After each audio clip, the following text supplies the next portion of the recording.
ನನ್ನ ದೈವವು, ನೀನೆ ನನ್ನ ಜೀವವು.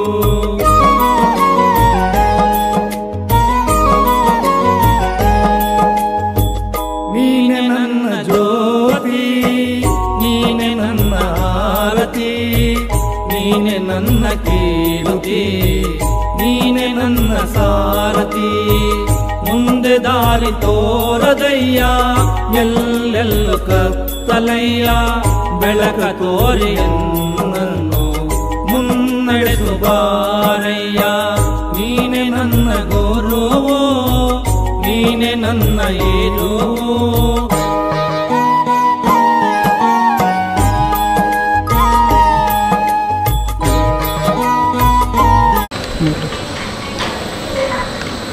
ಪುರಸಭೆಯ ಮಾಜಿ ಅಧ್ಯಕ್ಷರು ಹಿರಿಯರಾದಂಥ ಅನಿಸುತ್ತೇನೆ. ಮಾನ್ಯರಿಗೆ ಕಾಶಿನಾಥ್ ಲಮಾನಿ ಅವರು ಬಂದು, ಶೆಂಡೆ ಅವರು ಬಂದು ಗೌರವ ಸಮರ್ಪಣೆಯನ್ನು ಮಾಡಬೇಕಾಗಿ ವಿನಂತಿಸಿಕೊಳ್ತಾ ಇದ್ದೀವಿ.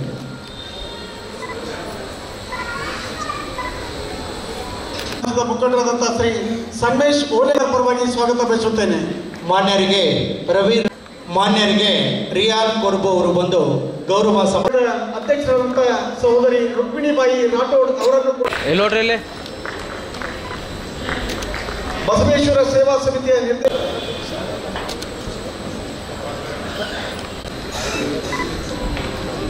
ಮುಂದೆ ಬರ್ರಿ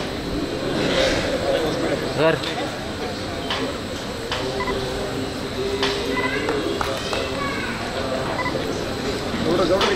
ಎಲ್ಲೋ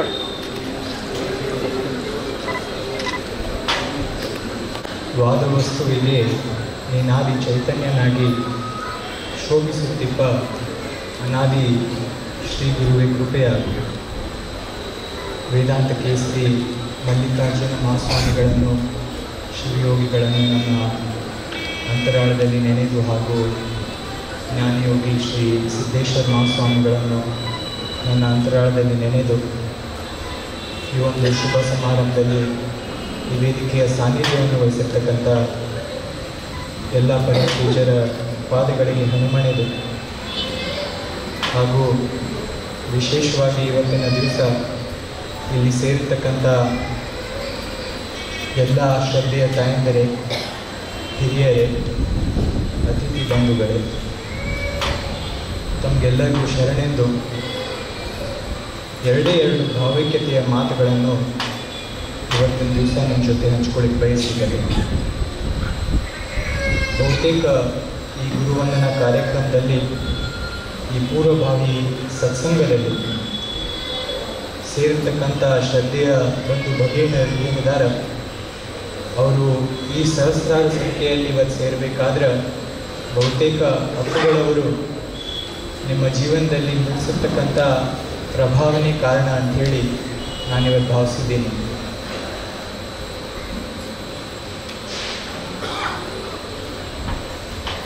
ಈ ಯುಗದಾಗ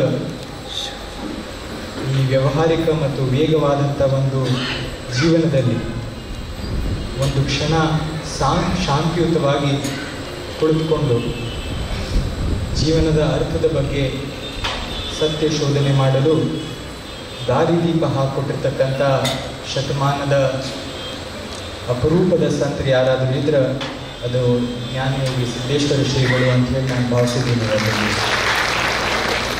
ಸಂಸ್ಕೃತದಲ್ಲಿ ಗುರು ಅನ್ನುವಂಥ ಒಂದು ಪದದ ಅರ್ಥ ಬಹಳ ಸರಳವಾಗಿ ನಮಗೆ ತಿಳಿಸ್ಕೊಟ್ಟಿದ್ದಾರೆ. ನಿಮಗೆ ಹೇಳಬೇಕಾದ್ರೆ ಗುರು ಅನ್ನುವಂಥ ಪದದ ಅರ್ಥ ಏನಂದ್ರೆ ಕತ್ತಿಲವನ್ನು ಮತ್ತು ಅಜ್ಞಾನವನ್ನು ತೆಗೆದುಹಾಕಿ ಜ್ಞಾನದ ಮತ್ತು ಬೆಳಕದ ಪಥದೆಡೆಗೆ ತೆಗೆದುಕೊಂಡು ಹೋಗುವಂಥವರು, ಬೆಳಕನ್ನು ಅರಳಿಸುವಂಥವರು ಅವರೇ ಗುರು ಅಂತ ಹೇಳಿ ಸಂಸ್ಕೃತದಾಗ ಭಾಳ ಸರಳವಾಗಿ ನಾವು ತಿಳಿಸ್ಕೊಟ್ಟಿದ್ದಾರೆ. ಗುರು ಅಂದ್ರೆ ಕತ್ತಿಲು ಅಥವಾ ಅಜ್ಞಾನ, ಗುರು ಅಂದ್ರೆ ಆ ಕತ್ತಲಿನಿಂದ ಬೆಳಕಿನ ಪಥದೆಡೆಗೆ ಅರಳಿಸಿ ನಮಗೆ ತಗೊಂಡು ಹೋಗುವಂಥದ್ದು. ಇಷ್ಟು ಸರಳವಾಗಿ ಗುರು ಅನ್ನುವಂಥ ಒಂದು ಪದದ ಭಾವಂತ ನಮಗೆ ಸಂಸ್ಕೃತದಾಗ ತಿಳಿದು ಬರ್ತೇವೆ. ಇವತ್ತಿನ ದಿವಸ ನಾವು ಇತಿಹಾಸವನ್ನು ಕೂಡ ತೆಗೆದು ನೋಡಿದ್ರೆ ಯಾವಾಗೆಲ್ಲ ಸಮಾಜದಾಗ ಮಾನಸಿಕ ಸಂತುಲನ ಒಂದಿಷ್ಟು ಅಸ್ತವ್ಯಸ್ತ ಆಗಿತ್ತು. ಆವಾಗಲೂ ಕೂಡ ನಮ್ಮ ಭಾರತ ದೇಶದಾಗ ಅತಿ ಅಪರೂಪದ ಸಾಹಿತಿಗಳು, ಕವಿಗಳು, ಶರಣರು, ಸಂತರು ಆಗೋಗಿದ್ರು. ನಿಮಗೆ ಹೇಳಬೇಕಾದ್ರೆ ಸಾಮಾನ್ಯ ಯುಗದಾಗಿ ಈ ಮೌರ್ಯ ಸಾಮ್ರಾಜ್ಯದ ಕೊನೆಯ ರಾಜ ಬೃಹದ್ರಥನನ್ನು ಏನು ಕಪಟದಿಂದ ತೆಗೆದುಹಾಕಿ ಪುಷ್ಯಮಿತ್ರ ಶೃಂಗರಾಜರು ಶೃಂಗ ಸಾಮ್ರಾಜ್ಯವನ್ನು ಕಟ್ಟಿದರು. ಅಂಥ ಒಂದು ಕಾಲಘಟ್ಟದಾಗೂ ಕಾಳಿದಾಸ್ ಅಂತ ಮಹಾನ್ ಕವಿಯನ್ನು ಜಗತ್ತಿಗೆ ನೀಡಿರ್ತಕ್ಕಂಥ ದೇಶ ಯಾವುದಾದ್ರೂ ಇತ್ತಪ್ಪ ಅಂದರೆ ಅದು ನಮ್ಮ ಭಾರತ ದೇಶ. ಅದಷ್ಟೇ ಅಲ್ಲ, 17ನೇ ಶತಮಾನದಾಗ ಏನು ಕಲ್ಯಾಣ ಚಾಲುಕ್ಯರದ ತೈಲರಾಜರು ಅವರನ್ನು ಕೂಡ ಕಪಟದಿಂದ ತೆಗೆದುಹಾಕಿ ಕಳಚುರಿ ಮನೆತನದ ಬಿಜ್ಜಳ ರಾಜರು ಆಳಬೇಕಾದನ್ನು ಕೂಡ ಅಂಥ ಒಂದು ಕಾರ್ಯಘಟ್ಟದಲ್ಲಿ ಅಂಥ ಒಂದು ಸಮಯದಲ್ಲಿನೂ ಕೂಡ ನಾವು ಜಗತ್ತಿಗೆ ತಳ್ಳನಗೊಳಿಸುವಂಥ ಒಂದು ಅಪರೂಪದ ವಚನ ಸಾಹಿತ್ಯವನ್ನು ಕೊಟ್ಟಿರ್ತಕ್ಕಂಥ ನಾಡ ಹೊರಹೊಮ್ಮ ಬಂದು ಇಲ್ಲಿ ಬಸವಣ್ಣನವರು ಮತ್ತು ಅನೇಕ ಶರಣರಾಗ್ಬೋದು.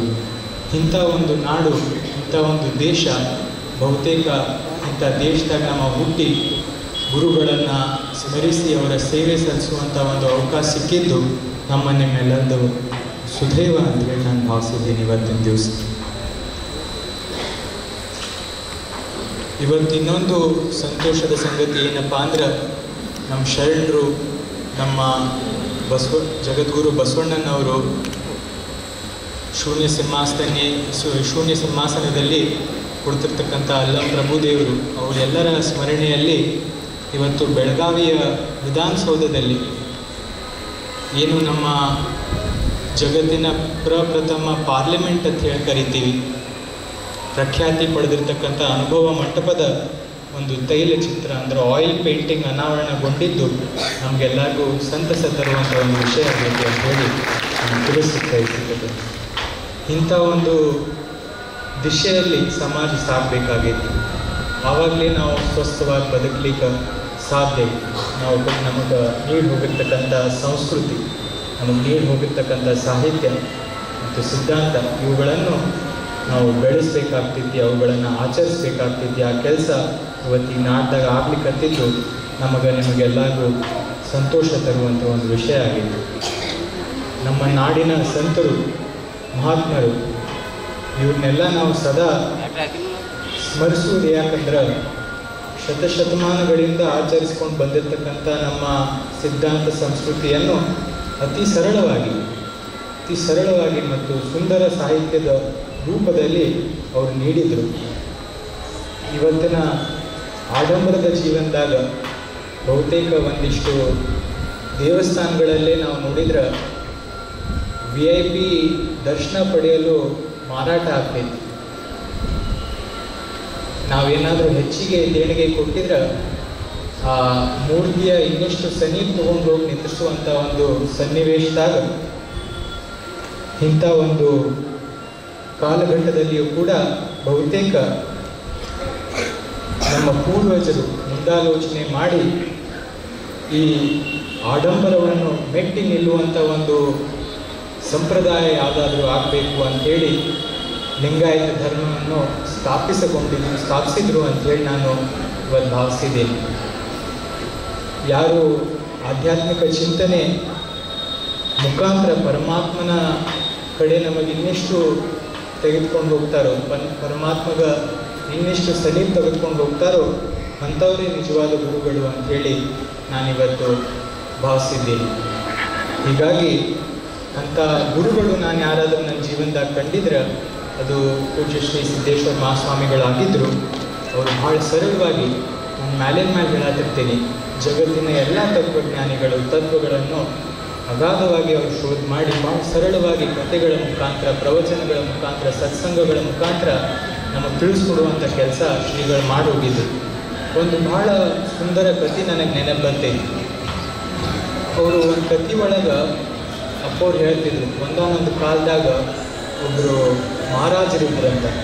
ಒಂದು ಸಮೃದ್ಧವಾದಂಥ ಸಾಮ್ರಾಜ್ಯ ಇತ್ತು. ಆ ಸಾಮ್ರಾಜ್ಯಗಳು ಒಬ್ಬರು ಮಹಾರಾಜರಿದ್ದರು.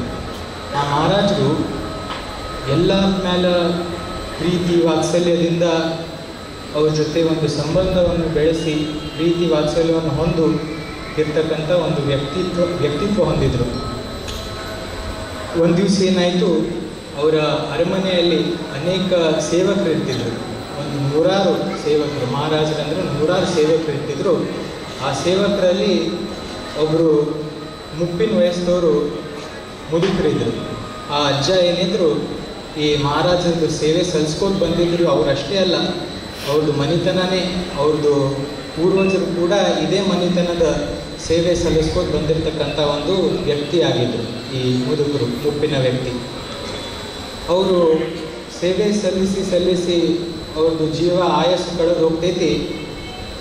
ಒಂದು ದಿವಸ ಅವ್ರ ಮಕ್ಕಳು ಬಂದು ಹೇಳ್ತಾರಂತ, ಇಷ್ಟು ನಾವೆಲ್ಲ ಈ ಸಾಮ್ರಾಜ್ಯಕ್ಕೆ ಸೇವೆ ಸಲ್ಲಿಸಿವಿ, ಅಂದರೂ ಕೂಡ ನಾವು ಶ್ರೀಮಂತ ಆಗಿಲ್ಲ, ನಮ್ಮಲ್ಲಿ ಹಣಕಾಸಿನ ಕೊರತೆ ಐತಿ ಒಂದಿಷ್ಟು, ಇನ್ನೂ ಅರಮನೆಯ ಅಂಗಳದಾಗಿದ್ರೂ ಸಣ್ಣ ಗುಡಿಸಲ್ದಾಗಿರ್ತೀವಿ, ಹೊರಗಿರ್ತೀವಿ, ಉತ್ತಮವಾದಂಥ ಹೊಲಗದ್ದೆಗಳಿಲ್ಲ ನಮ್ಮ ಕಡೆ ಅಂತೆಲ್ಲ ಮಕ್ಕಳು ಮತ್ತು ಸಮಾಜ ಹೀಯಾಳಿಸ್ಲಿಕ್ಕತ್ತ ಈ ಮುದುಕಗೆ. ಅವಾಗ ಈ ಮುದುಕಗೆ ಭಾಳ ಮನಸ್ಸಿಗೆ ಹತ್ತಿ ಮಹಾರಾಜರ ಕಡೆ ಹೋಗಿ ಏನಂತಾರ, ಮಹಾರಾಜರೇ, ನಾನು ಇಲ್ಲೆಲ್ಲ ನಿಮ್ಮ ಮನೆತನದ ಸೇವೆ ಮಾಡಿ, ನಿಮ್ದು ಅಷ್ಟೇ ಅಲ್ಲ ನಿಮ್ಮ ಪೂರ್ವಜರದ ಸೇವೆ ಮಾಡ್ಕೊಂಡು ಬಂದೀನಿ. ಹೀಗಾಗಿ ನನಗೆ ಈ ಸಮಾಜದವ್ರು ಏನೈತಿ ಇವತ್ತು ನನಗೆ ಒಂದೇ ಒಂದು ಕೆಟ್ಟ ಅನ್ನಿಸ್ಲಿಕ್ಕತ್ತೈತಿ. ಇಷ್ಟೆಲ್ಲ ಆದ್ರೂ ನನಗೇನು ಕೆಟ್ಟ ಅನ್ನಿಸ್ಲಿಕ್ಕತ್ತೈತೆ ಅಂದ್ರೆ, ಸಮಾಜದವರು ಮಕ್ಕಳು ಮರಿ ಇವರೆಲ್ಲರೂ ನನಗೆ ಹೀಯಾಳಿಸ್ಲಿಕ್ಕತ್ತಾರೆ, ನೀವು ಬಡವಾಗಿ ಅಂತೇಳಿ, ಏನೂ ಶ್ರೀಮಂತ ಆಗ್ಲಿಕ್ಕಾಗಲಿಲ್ಲ, ಬರೀ ಸೇವೆ ಸಲ್ಲಿಸ್ಕೊತೆ ಹೋಯ್ತು ನಿಮ್ಮ ಜೀವನ ಅಂತ ನನಗೆ ಮಜಾಕ್ ಮಾಡ್ತಾರೆ ಅಂತ ಹೇಳಿ.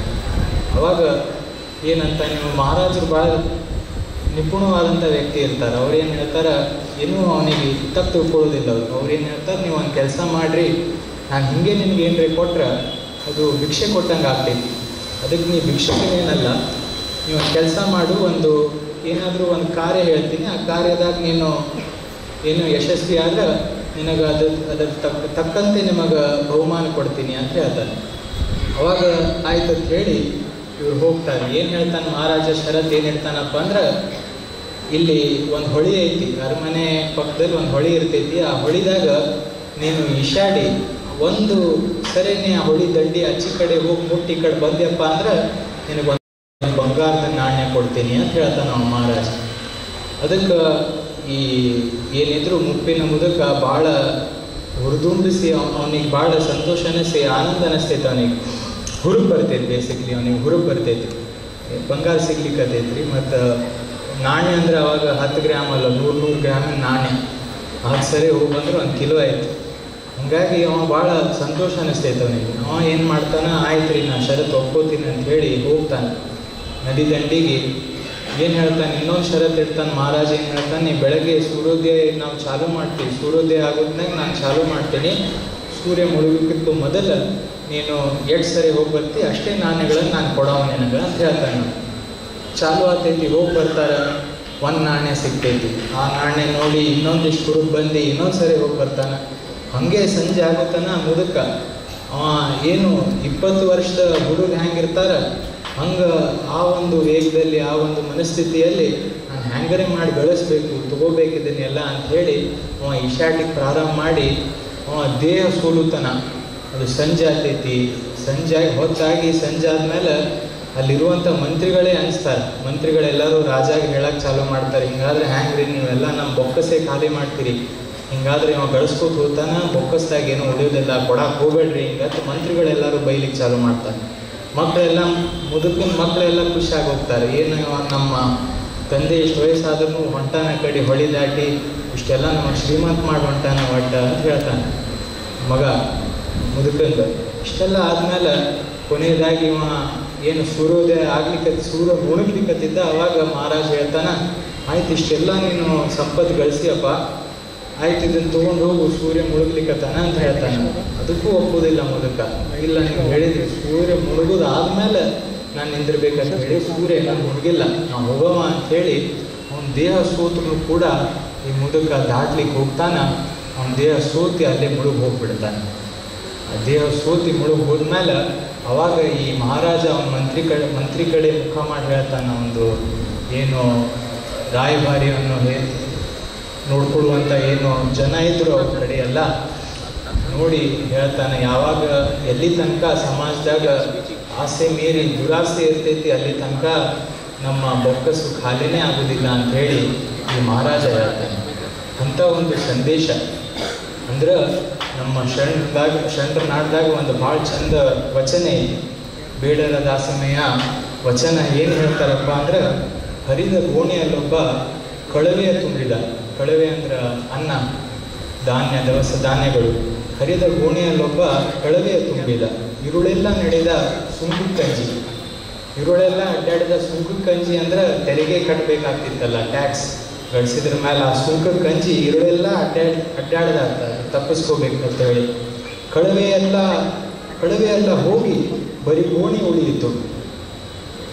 ಅಳಿಮನದವನ ಭಕ್ತಿ ಇಂತಾಯಿತು ಕಾಣ ರಾಮನಾಥ ಅಂತ ಹೇಳ್ತಾನೆ. ಇಂಥ ಒಂದು ಮನಸ್ಥಿತಿಯನ್ನು ಹೊಂದಿ ನಾವೇನಾದರೂ ಸೇವೆ ಸಲ್ಲಿಸಿದ್ರೆ ಅದು ಪರಿಪೂರ್ಣವಾಗಿ ದೇವರಿಗೆ ಅದು ಸಲ್ಲೋದಿಲ್ಲ ಅನ್ನುವಂಥ ಒಂದು ಸಂದೇಶ ಈ ಕಥೆ ಮುಖಾಂತರ ಬಹುತೇಕ ನಮಗೆ ಅಪ್ಪಗಳು ನೀಡಿ ಹೋಗಿದ್ರು ಅವತ್ತಿನ ದಿವಸ. ನಮ್ಮ ವಚನ ಸಾಹಿತ್ಯದಲ್ಲೂ ಇಂಥ ಅಮೂಲ್ಯವಾದಂಥ ಏನು ಗುಣಗಳು ನಮಗೆ ಒಳ್ಳೆಯ ರೀತಿಯಲ್ಲಿ ನಡೆಸ್ಕೊಂಡು ಹೋಗುವಂಥ ಒಂದು ಆಚಾರ ವಿಚಾರಗಳು ಕಂಡು ಬರ್ತಾವೆ. ಅವುಗಳನ್ನೆಲ್ಲ ನಮ್ಮ ಜೀವನದಾಗ ಅಳವಡಿಸ್ಕೊಳ್ಳುವಂಥ ಒಂದು ಸಣ್ಣ ಪ್ರಯತ್ನ ನಮ್ದು ಆಗಬೇಕಾಗೈತಿ ಇವತ್ತಿನ ದಿವಸ. ಕೊನೆಯದಾಗಿ ಈ ಸಭೆಯಲ್ಲಿ ನಾನು ವಿಶೇಷವಾಗಿ ವಿನಂತಿಸುವುದೇನೆಂದ್ರೆ, ವಿಜಯಪುರದ ಜ್ಞಾನ ಯೋಗಾಶ್ರಮದಲ್ಲಿ ಡಿಸೆಂಬರ್ 25ರಿಂದ ಜನವರಿ 2ನೇ ತಾರೀಕದವರೆಗೆ ಅಪ್ಪ ಅವರ ಸ್ಮರಣೆಯಲ್ಲಿ ನಿಮಿತ್ತ ಅವರ ಸ್ಮರಣೆಯಲ್ಲಿ ಅನೇಕ ಸಾಮಾಜಿಕ ಗೋಷ್ಠಿಗಳು, ಅವುಗಳ ಆಧಾರದ ಮೇಲೆ ಮಾತನಾಡಲು ವಿಶೇಷ ಆಹ್ವಾನಿತರು ಮತ್ತು ಉಪನ್ಯಾಸಕರು ಆಗಮಿಸುತ್ತಿದ್ದಾರೆ. ಆದ ಕಾರಣ ಎಲ್ಲ ಭಕ್ತಾದಿಗಳು ಇವತ್ತೇನು ಬರೀ ಒಂದೇ ಒಂದು ಕರೆಗೆ ಬಹುತೇಕ ಬಸವನಾಡಿನ ಶಕ್ತಿ ನಮ್ಗೆ ಇವತ್ತು ತಿಳಿದು ಬಂದೈತಿ. ಒಂದೇ ಒಂದು ಕರೆಗೆ 2 ದಿವಸದಾಗ ಎಲ್ಲ ಶ್ರದ್ಧೆಯ ತಾಯಂದಿರು ಹಾಗೂ ಹಿರಿಯರು ಕೂಡಿ ಕಾರ್ಯಕ್ರಮದಲ್ಲಿ ನೀವು ಯಶಸ್ವಿ ಮಾಡಿರಪ್ಪ ಅಂದ್ರೆ ಇಷ್ಟೇ ಒಂದು ಹುಮ್ಮಸ್ಸಿಂದ, ಇಷ್ಟೇ ಭಕ್ತಿ ಭಾವನೆಯಿಂದ ನೀವು ಅವತ್ತಿನ ದಿವಸ ಕೂಡ ಆ ಕಾರ್ಯಕ್ರಮದಲ್ಲಿ, ನಮ್ಮ ಗುರು ನಮನ ಕಾರ್ಯಕ್ರಮದಲ್ಲಿ ವಿಜಯಪುರದ ಜ್ಞಾನ ಯೋಗಾಶ್ರಮದಲ್ಲಿ ತಾವೆಲ್ಲರೂ ಬನ್ನಿ ಪಾಲ್ಗೊಂಡು ಅದನ್ನು ಯಶಸ್ವಿಗೊಳ್ಬೇಕು ಅಂತ ಹೇಳಿ ಇನ್ನೊಮ್ಮೆ ನಿಮ್ಮಲ್ಲಿ ಕಳಕಳಿಯ ಪ್ರಾರ್ಥನೆ ಮಾಡಿ ಬಯಸ್ತಿಕತೆ ಈ ಸಂದರ್ಭದಾಗ. ಆದ ಕಾರಣ ಇನ್ನೂ ಅಪ್ಪಗಳು ಹೇಳ್ತಾರೆ, ಯಾರೆಲ್ಲ ಈ ಕಾರ್ಯಕ್ರಮದಲ್ಲಿ ಉಪನ್ಯಾಸದಲ್ಲಿ ಬಂದು ಸತ್ಸಂಗದಲ್ಲಿ ಬಂದು ಉಪನ್ಯಾಸಕರು ಯಾರ್ಯಾರು ಮಾತಾಡೋರು ಅದಾರ, ಯಾರ್ಯಾರು ಮುಖ್ಯ ಅತಿಥಿಗಳಾಗಿ ಬರ್ತಾರೆ, ಯಾವ್ಯಾವ ವಿಷಯಗಳ ಬಗ್ಗೆ ಮಾತಾಡ್ತಾರೆ ಅನ್ನೋದು ಅಪ್ಪವರು ತಮಗೆ ಬಹಳ ವಿವರವಾಗಿ ತಿಳಿಸ್ಕೊಡ್ತಾರೆ. ಒಟ್ಟು ಈ ಸತ್ಸಂಗದಲ್ಲಿ ತಾವೆಲ್ಲರೂ ಪಾಲ್ಗೊಳ್ಳಲೇಬೇಕು. ಯಾಕಂದ್ರೆ ನಾವು ಭಗವಂತಿಗೆ ಏನು ಕೇಳೋದಕ್ಕಿಂತ ಏನು ಕೊಡ್ಲಿಕ್ಕತ್ತೀವಿ ಅನ್ನೋದು ವಿಚಾರ ಮಾಡಬೇಕಾಗ್ತೈತಿ ಪ್ರತಿನಿತ್ಯ.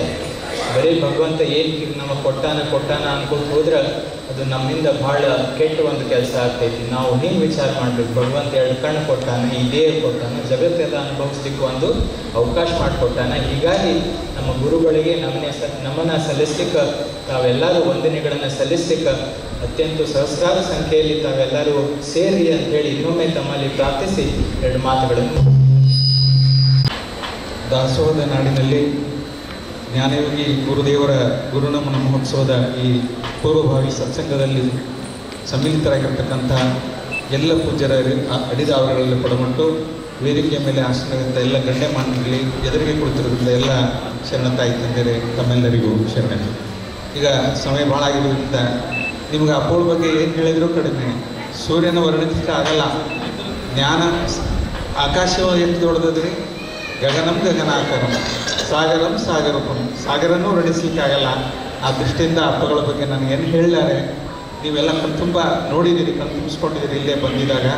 ಆ ದೃಷ್ಟಿಯಿಂದ ನಿಮ್ಗೆ ಗೊತ್ತಿರುವಂತೆ ಜಗತ್ತಿನ ಕತ್ತಲೆಯನ್ನು ಕಳೆಯುವ ಸೂರ್ಯನಾದರೆ ನಮ್ಮ ಅಂತರಂಗದ ಜನ್ಮಾಂತರ ಪಾಪದ ಕತ್ತಲೆಯನ್ನು ಕಳೆಯೋರು ಅಂತಹ ಗುರುಗಳು ಸಿದ್ದೇಶ್ವರಪ್ಪ. ಅದಕ್ಕೆ ಅವ್ರು ನೆನೆಸೋದು ಭಾಳ ಗಂಭೀರವಾಗಿ ಕೂತ್ಕೊಂಡಿರಿ. ಮರು ಆಗ್ತಿರ್ತದೆ ಮನುಷ್ಯಾಗ, ಹೆಂಗೆ ಆಗ್ತದೆ ಅನ್ನೋದು ಹೇಳ್ತೀನಿ. ಒಬ್ಬ ವೈದ್ಯನ ಕಡೆ ರೋಗಿ ಬಂದಿದ್ದಂತೆ. ಅವ ಹೇಳ್ದ ಏನಾಗ್ತದೆ ನನ್ನ ಒಟ್ಟಿಗೆ ಏನು ನೆನ್ಕೊಳ್ಳೋಂಗಿಲ್ಲ, ಎಲ್ಲ ಮರ್ತು ಹೋಗ್ತದೆ ರೀ, ಏನೇನು ನೆನ್ಕೊಳ್ಳೋಂಗಿಲ್ಲ ಅಂದ. ಅವ್ರ ಡಾಕ್ಟ್ರ್ ಹೇಳಿದ್ರೆ ನಮ್ಮ ಬಿಲ್ ಮೊದಲು ಕೊಡು ಅಂತ.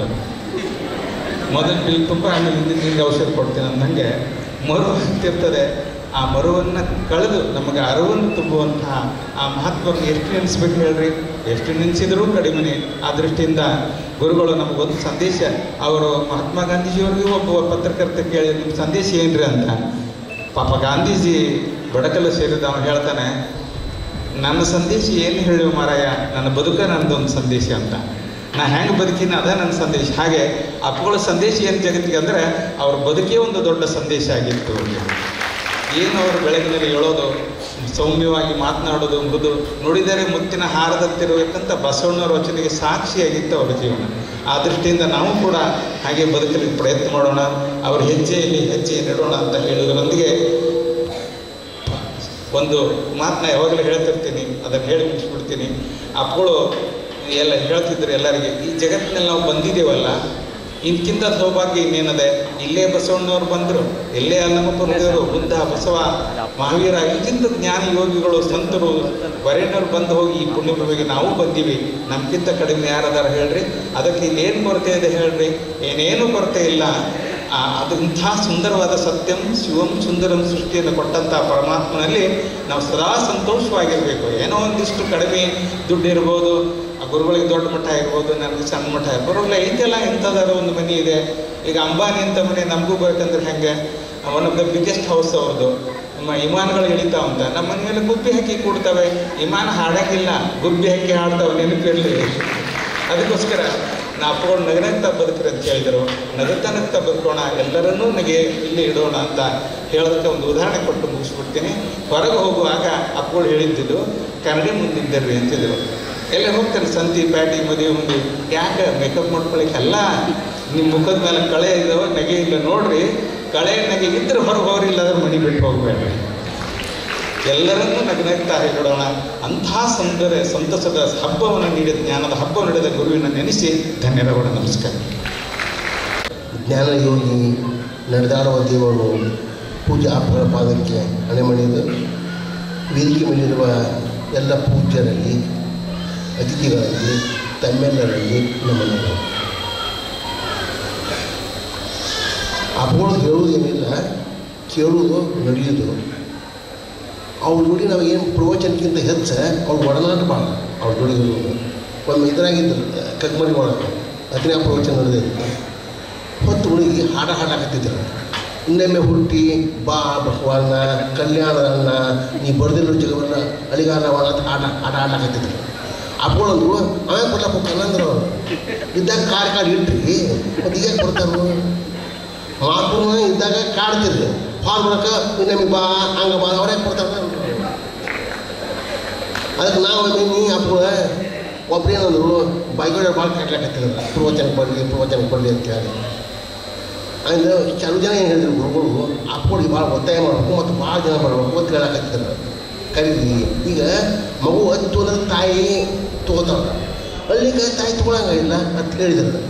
ನಾನು ಅದೇ ತಾಯಿ ಏನೇ 10 ದಿನ ತಾಯಿ ಮಕ್ಕಳು ತೊಡ್ದಾಗ ಮಕ್ಕಳು 15 ದಿನ ಆಯ್ತು ಮಕ್ಕೊಂಡು ಇರ್ಸಂಗಿಲ್ಲ. ಇನ್ನೇ 15 ದಿನ ಮಕ್ಕಳು ಬಿಡ್ತು, ಮಗು ಮಕ್ಕೊಂಡೈತಿ. ತಾಯಿ ಅದು ರತ್ತೆ ಇಲ್ಲ ತಿಳ್ಕೊಡ್ತು. ತಾಯಿ ಹೋಗಿ ನೋಡ್ಬಾರ್ದು ಅನ್ನೆ ನೋಡ್ಬೇಕಲ್ಲ ಅಂದ್ರೆ. ಹಂಗೆ ನೀವು ಕರ್ಲಿಕ್ಕೂ ಹೋಗ್ಬೇಕಂತ ನಾನು ಭಕ್ತರು ಕರ್ಕೊಂಡು ಹೋಗ್ಬೇಕು ನಕ್ಕಳು. ಆಯ್ತು ನಾವೇನು ಅಪ್ಪಳ ತಮಗೇನಂತಾರಂದ್ರೆ ಪ್ರವಚನಕ್ಕೆ ಭಾಳ ಕರ್ಲಾಕ್ತಾರೆ ಬಾಯಿಗಡೆಯವ್ರು. ನೀವು ಹೋಗ್ವಾನ್ರಿ ಮತ್ತು ದೊಡ್ಡವ್ರು ಕರೆದು ಹೋಗ್ತಿರು, ಒಂದು ಪಾಟೀಲ್ ಕರೆದ್ರು, ಗುರುಗಳು ಕರೆದ್ರು ಬಂದ್ರಿ. ಅವ್ರಿಗೆ ಮುಂದೆ ಜನ ಏನಂತಾರಂದ್ರೆ ದೊಡ್ಡವ್ರು ಕರೆದ್ರು ಹೋಗ್ತಾರ, ಅಪ್ಪ ದೊಡ್ಡವ್ರು ಕರೆದ್ರು ಹೋಗ್ತಾರ. ಅವ್ರು ಅಪ್ಪ ದೊಡ್ಡವ್ರನ್ನ ಕಣ್ಣವ್ರು ಇಲ್ಲ ಕರೆ ನಾ ಏನು ಹಿಂಗೆ ನಿಮ್ಗೆ ಹೇಳ್ತೇನೆ. ಹೌದು ದೊಡ್ಡವ್ರು ಕರೆದು ಹೋಗ್ಬೇಕು ಅಂತ. ಯಾರು ದೊಡ್ಡವ್ರು ಕರೆದು ಹೋಗ್ಬೇಕಂದ್ರೆ ಅವ್ರು ಅನ್ನೋದು ಹಾಕ್ತಾರೆ ಬಂದು ಮಂದಿಗೆ. ಅವೇ ಜಿಲ್ಲೆಗೆ ನಮ್ಮನ್ನ ಕರಿತಾರೆ. ಅದನ್ನ ಎಲ್ಲಿ ಹೋಗ್ಬೇಕಾದ್ರೆ ನಾವೇನು ಮಾಡ್ತೀವಿ, ಪ್ರವಚನ ಹೋಗ್ಬೇಕಾದ್ರೆ ಎಷ್ಟು ಕೊಡ್ತಿರೋದು ಕೇಳ್ತೀವಿ. ಮಂದಿಗೆ ಏನು ಮಾಡ್ತೀರಿ ಮಾಡಿ ನಮ್ಗೆ ಎಷ್ಟು ಕೊಡ್ತಿರೋದು ಕೇಳ್ತೀವಿ. ಅವ್ರು ಏನು ಮಾಡ್ತಾರೆ, ಮಂದಿಗೆ ಏನು ಹಾಕಿರ್ತಾರೆ ಅವ್ರು ಕೇಳ್ತಾರೆ. ಬುದ್ಧಿಗೆ ಅವ್ರು ಏನಂತಾರೆ, ಜನಕ್ಕೆ ಏನು ಹಾಕ್ತೀರಿ, ಅನ್ನ ಕೊಡ್ತೀರಿ, ನೀರು ಕೊಡ್ತೀರಿ ಅದನ್ನು ಕೇಳ್ತಾರೆ. ನಾವೇನು ಕೇಳ್ತೀವಿ, ನಮಗೇನು ಕೊಡ್ತೀರಿ, ಅವ್ರಿಗೇನು ಮಾಡ್ತೀರಿ ಬಿಡ್ತೀವಿ, ನಮಗೆ ಕೊಟ್ಟಿರುತ್ತೆ ನಾವು ಹೋಗ್ತೀವಿ. ಅದಕ್ಕೆ ನಾವು ಅಪ್ಪ ಏನು ಮಾಡಿದ್ರು ಅಂದರೆ ಮೂಢನಂಬಿಕೆಗಳನ್ನ ಎಲ್ಲವನ್ನು ತೆಗೆದು ಜ್ಞಾನವನ್ನು ಹಾಕಿ ಈ ಜಗಕ್ಕೆ ಕೊಳ್ಳಾರ್ದ ಕೊಡುಗೆಯನ್ನು ಕೊಟ್ಟಬಾರ್ದು. ಏನೋ ಒಬ್ಬ ರಾಜ ಇದ್ದತ್ತ, ಒಂದು 2-3 ಕೇಳ್ತಾನೆ ಕೇಳ್ರಿ. ಒಬ್ಬ ರಾಜ ಇದ್ದತ್ತ, ಇದ್ದಕ್ಕೆ ಹೊಂಟಂತ. ಅವಾಗ ಎಲ್ಲರೂ ಹೊಂಟಂತ ಹೆಂಗೆ ತಯಾರಾದತ್ತ. ಆಗ ನಾವು ನಮಗೆ ಜಯ ಆಗ್ಬೇಕಲ್ಲ. ಜಯ ಆಗಬೇಕಾಗಿತ್ತು ಅಂದರೆ ದುಡ್ಡು ನಾಣ್ಯವನ್ನು ಎತ್ತಿ ಹಾಕಿ ಬೀಳ್ತೈತೆ ನೋಡು ನಾಣ್ಯ ಬೀಳ್ತೈತೆ ಚಿತ್ತ ಬಿತ್ತು ಜಯ ಆಗ್ತೈತಿ ಪತ್ತು ಬಿತ್ತಂದ್ರೆ ಆಗೋದಿಲ್ಲ ಅಂತಂದ್ರೆ ಆಗಲೇ ಬರುತ್ತೆ ಹಾಕಿ ದುಡ್ಡು ಅದರುತ್ತೆ ಇಲ್ಲ ಇನ್ನೇ ನೋಡು ಅಂದ್ರೆ ನಮ್ಮ ಜಯನೇ ನಾವು ನೋಡೋಣ ಮತ್ತೆ ಮಕ್ಕಳು ಚಿತ್ತ ಬಿಡ್ತಾರೆ ಏನು ಗೆದ್ದು ಅಂತ ಬರೀ ಒಂದು ಮತ್ತೆ ಆವಾಗ ಇನ್ನೇ ಮ್ಯಾಲೆ ನೋಡೋಣ ಬೇರೆ ನೋಡು ಅಂದ್ರೆ ಇನ್ನೇ ನೋಡೋಂಥ ಮಕ್ಕಳು ಚಿತ್ತ ಬಿಡ್ತಾರೆ ಅವ್ರು ಹೋಗಿದ್ದಾಗ ಗೆದ್ದು ಬಂದಿರುತ್ತೆ ಗೆದ್ದು ಬಂದು ಕೇಳುತ್ತೆ ರಾಜ ಹೇಳಿರುತ್ತೆ ಎಷ್ಟು ಹೋರಾಟ ಮಾಡಿದ್ರಿ ಏನು ಹೋರಾಟ ಮಾಡಿದ್ರಿ ನೀವು ಭಾಳ ನಾವು ಎಷ್ಟು ಆನಂದಾಗೈತಿ ನೀವು ಏನು ತಿಂದ್ರಿ ಏನು ಉಂಟ್ರಿ ಅಂದ ಅವಾಗ ಏನಿತ್ತು ಅಂದ್ರೆ ಅವನಂದ್ರೆ ನಮ್ಮ ದೈವ ಚಲೋ ಇರ್ತಂದ್ರೆ ದೈವ ಲೋಮರಾಯ ನಮ್ಮ ಮ್ಯಾಗ ನಮ್ಮ ನಂಬಿಕೆ ಇರ್ಬೇಕು ಬರೀಲಿ ಅಂದತ್ತ ನಮ್ಮ ದೈವ ಅಲ್ಲ ನಾವು ಹೋರಾಟ ಮಾಡಬೇಕು ಅದು ನಮ್ಮ ದೈವ ಆ ದುಡ್ಡು ನೋಡಿ ಅಡು ಕಡೆ ಚಿತ್ತ ಇರ್ತಂತ ನಾನು ದುಡ್ಡು ಎರಡು ಕಡೆ ಚಿತ್ತ ಇರ್ತದೆ ಹ್ಯಾಂಗೆ ಒಂದು ಚಿತ್ತ ಬಿಡ್ಬೇಕಾದ್ರೆ ನಿಮಗೆ ಧೈರ್ಯ ಬರ್ಲಿಕ್ಕೆ ಮಾಡಿ ಅದೇನು ಚಿತ್ತಿಲ್ಲ ಪತ್ತಿಲ್ಲ ಅನ್ನೋ ಅಪ್ಪಳು ಏನು ಮಾಡಿದ್ರು ಅಂದರೆ ಧೈರ್ಯ ತುಂಬಿದರು ಜ್ಞಾನವನ್ನು ತುಂಬಿದರು ಅಂತ ಗುರುಗಳ ಕಾರ್ಯಕ್ರಮ ನಿಮ್ಮಲ್ಲಿ ಬಂದ ರಾಗ ಹೇಳಿನ ಹೋಗ್ತೇನೆ ಕೇಳಿದ್ರೆ ರಾಗ ಬಂದು ನಿಜವಾದ ಫೈವ್ ಬಂದ ಬಂದನು ಅಪ್ಪ ಬಂದಾಗ ಇಲ್ಲಿ ಇದ್ನಿ ನಾನು ರಾಗ ಭಾಳ ಕೇಳಿ ನೀವು ಕರೆ ನೋಡಿದ್ರೆ ಅದು ಭಾಳ ಕೇಳ್ರಿ ಪೂಜೆ ಗುರುಗಳು ಬಂದಾಗ ಚೆನ್ನಾಗಿ ಅವ್ರು ಮಾತು ಕೊಡ್ತಾವೆ ಕೇಳ್ಬೇಕಂತೇಳಿ ನಮ್ಮೆಲ್ಲ ಮಾತು ನಾನೇನು ಬಲ್ಲೇನು ಸ್ವಾನುಭಾವದ ನೆಲೆಯು ನಾನೇನು ಬಲ್ಲೇನು ನೀನೇ ಹೊಳಹಕ್ಕು ನುಡಿಸಿದಂತೆ ನಾನು ನುಡಿವೆನಯ್ಯ. ಸದಾವಕಾಲ ಸ್ಮರಣೀಯರಾದ ಬಸವಾದಿ ಶರಣರನ್ನು ಜಗದ್ಗುರು ರೇಣುಕಾದಿ ಪಂಚಾಚಾರ್ಯರನ್ನು ಆರಾಧ್ಯ ಗುರುದೇವರನ್ನು ಭಕ್ತಿಯಿಂದ ಮನದಲ್ಲಿ ನೆನೆಸಿಕೊಂಡು ಪರಮ ಪೂಜ್ಯ ಜ್ಞಾನ ಯೋಗಾಶ್ರಮದ ಸಿದ್ದೇಶ್ವರ ಮಹಾಸ್ವಾಮಿಗಳವರ ಗುರುನಮನ ಮಹೋತ್ಸವ ಕಾರ್ಯಕ್ರಮದ ಪೂರ್ವಭಾವಿ ಸಮಾರಂಭದಲ್ಲಿ ಸಾನ್ನಿಧ್ಯತೆಯನ್ನು ವಹಿಸಿ ನಿಮ್ಮೆಲ್ಲರಿಗೂ ಕೂಡ ದರ್ಶನಾಶೀರ್ವಾದವನ್ನು ದಯಪಾಲಿಸ್ತಾ ಇರುವ ಎಲ್ಲ ಪರಮ ಪೂಜ್ಯರ ಪವಿತ್ರವಾದ ಪಾದಗಳಿಗೆ ಭಕ್ತಿಯ ಪ್ರಣಾಮಗಳನ್ನು ಸಲ್ಲಿಸಿ ಈ ಕಾರ್ಯಕ್ರಮವನ್ನು ಬಹಳಷ್ಟು ಅಚ್ಚುಕಟ್ಟಾಗಿ ಸಂಘಟಿಸಿದಂತಹ ಸನ್ಮಾನ್ಯ ಸತ್ಯಜಿತ್ ಶಿವಾನಂದ ಪಾಟೀಲ್ರವರೇ, ನಮ್ಮೂರಿನ ಎಲ್ಲ ಗಣ್ಯಾತಿ ಗಣ್ಯ ವ್ಯಕ್ತಿಗಳೇ, ಈ ಕಾರ್ಯಕ್ರಮದ ಯಶಸ್ಸಿಗೆ ಕಾರಣೀಭೂತರಾಗಿರುವಂಥ ಎಲ್ಲ ಶರಣ ತಂದೆ ತಾಯಿಗಳಿಗೂ ಅನಂತ ಶರಣು ಶರಣಾರ್ಥಿ. ಮುಗದೆ ಹೋಗ್ಯದ ಚಪ್ಪಾಳಿ ತಟ್ಟಾಗ ಸದ್ಯಕ್ಕೆ ಕೈಯಾಗ ಶಕ್ತಿ ಇಲ್ಲ.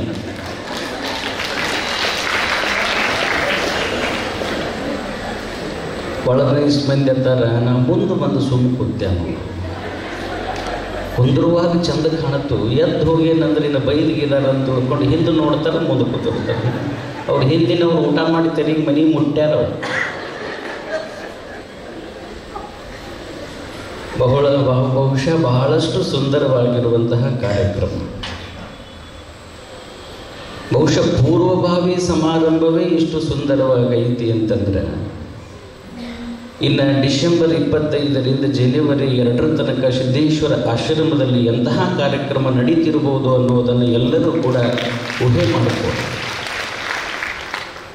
ಬಹುಶಃ ನೀವು ಬೇರೆ ಯಾರ್ದಾದರೂ ಪೂರ್ವಭಾವಿ ಸಮಾರಂಭ ಐತಿ ಅಂತಂದ್ರೆ ನಮ್ಮ ಔರಾಣಿಗೆ ನೀವು ಬರ್ತಿದ್ದಿಲ್ಲ. ಕರೆ ಹೇಳ್ರಿ, ಬರ್ತಿದ್ರಿ? ಸುಮ್ಮ ಅಂತೀರಿ, ಬರ್ತಿದ್ವಿ ಅಪ್ಪ, ಬಿಟ್ಟರೆ ಸಾಕು ನಾವು ಓದ್ತೀವಿ ಮನೆಗೆ ತಗೋ. ನಡೆದಾಡುವ ದೇವರು, ನಡೆದಾಡುವ ಗ್ರಂಥಾಲಯ, ಮನುಕುಲದ ಉದ್ಧಾರಕ್ಕಾಗಿ ಜ್ಞಾನ ದಾಸೋಹವನ್ನು ನೀಡಿದಂತಹ ಪರಮ ಪೂಜ್ಯ ಸಿದ್ದೇಶ್ವರ ಮಹಾಸ್ವಾಮಿಗಳವರ ಪೂರ್ವಭಾವಿ ಸಮಾರಂಭಕ್ಕೆ ಬಹುಶಃ ನೀವೆಲ್ಲರೂ ಬಂದಿದ್ದೀರಿ ಅಂತಂದರೆ ಅವರ ಸಂಪೂರ್ಣ ಆಶೀರ್ವಾದವನ್ನು ನೀವೆಲ್ಲರೂ ಕೂಡ ಪಡೆದಿದ್ದೀರಿ ಅನ್ನುವಂತಹ ಮಾತನ್ನು ಈ ಸಂದರ್ಭದಲ್ಲಿ ಹೇಳಬೇಕಾಗ್ತದೆ. ಬಹುಶಃ ಒಂದೊಂದು ಪುರಾಣ ಹಚ್ಚಿದ್ರೆ 1 ತಿಂಗಳಿಗೆ ಮುಗಿದು ಹೋಗ್ತಾವೆ. ಬಸವ ಪುರಾಣ ಹಚ್ಚಿದ್ರೆ 3 ತಿಂಗಳದಾಗ ಮುಗಿದು ಹೋಗ್ತದೆ. ಆದರೆ ಸಿದ್ದೇಶ್ವರ ಮಹಾಸ್ವಾಮಿಗಳ ಜೀವನದ ಸಾಧನೆಯನ್ನು ಹೇಳ್ತಾ ಹೋದರೆ ಅದು 12 ವರ್ಷ ಆದರೂ ಸಹಿತ ಮುಗಿಲಾರದ ಸಾಧನೆ ಯಾರ್ದು ಅಂತಂದ್ರೆ ಪರಮ ಪೂಜ್ಯ ಸಿದ್ದೇಶ್ವರ ಮಹಾಸ್ವಾಮಿಗಳ ಸಾಧನೆ ಎನ್ನುವಂತಹದ್ದನ್ನು ನಾವೆಲ್ಲರೂ ಕೂಡ ಹೇಳಬೇಕಾಗ್ತದೆ. ಬಹಳಷ್ಟು ಜನ ಸ್ವಾಮಿಗಳು ದೊಡ್ಡ ದೊಡ್ಡ ಶಾಲೆ ಕಾಲೇಜುಗಳನ್ನು ಕಟ್ಟಿ ಹೋದರು. ಅದು ಸಾವಿರಾರು ಜನ ಸ್ವಾಮಿಗಳು. ಬಹಳಷ್ಟು ಜನ ಸ್ವಾಮಿಗಳು ಕೋಟಿ ಕೋಟಿ ದುಡ್ಡನ್ನು ಬ್ಯಾಂಕ್ ಒಳಗೆ ಇಟ್ಟು ಹೋದರು. ಆದರೆ ದುಡ್ಡು ಗಳಿಸಿದವರನ್ನು ನೋಡಿವಿ, ಕಟ್ಟಡಗಳನ್ನು ಕಟ್ಟಿದವರನ್ನು ನೋಡಿವಿ.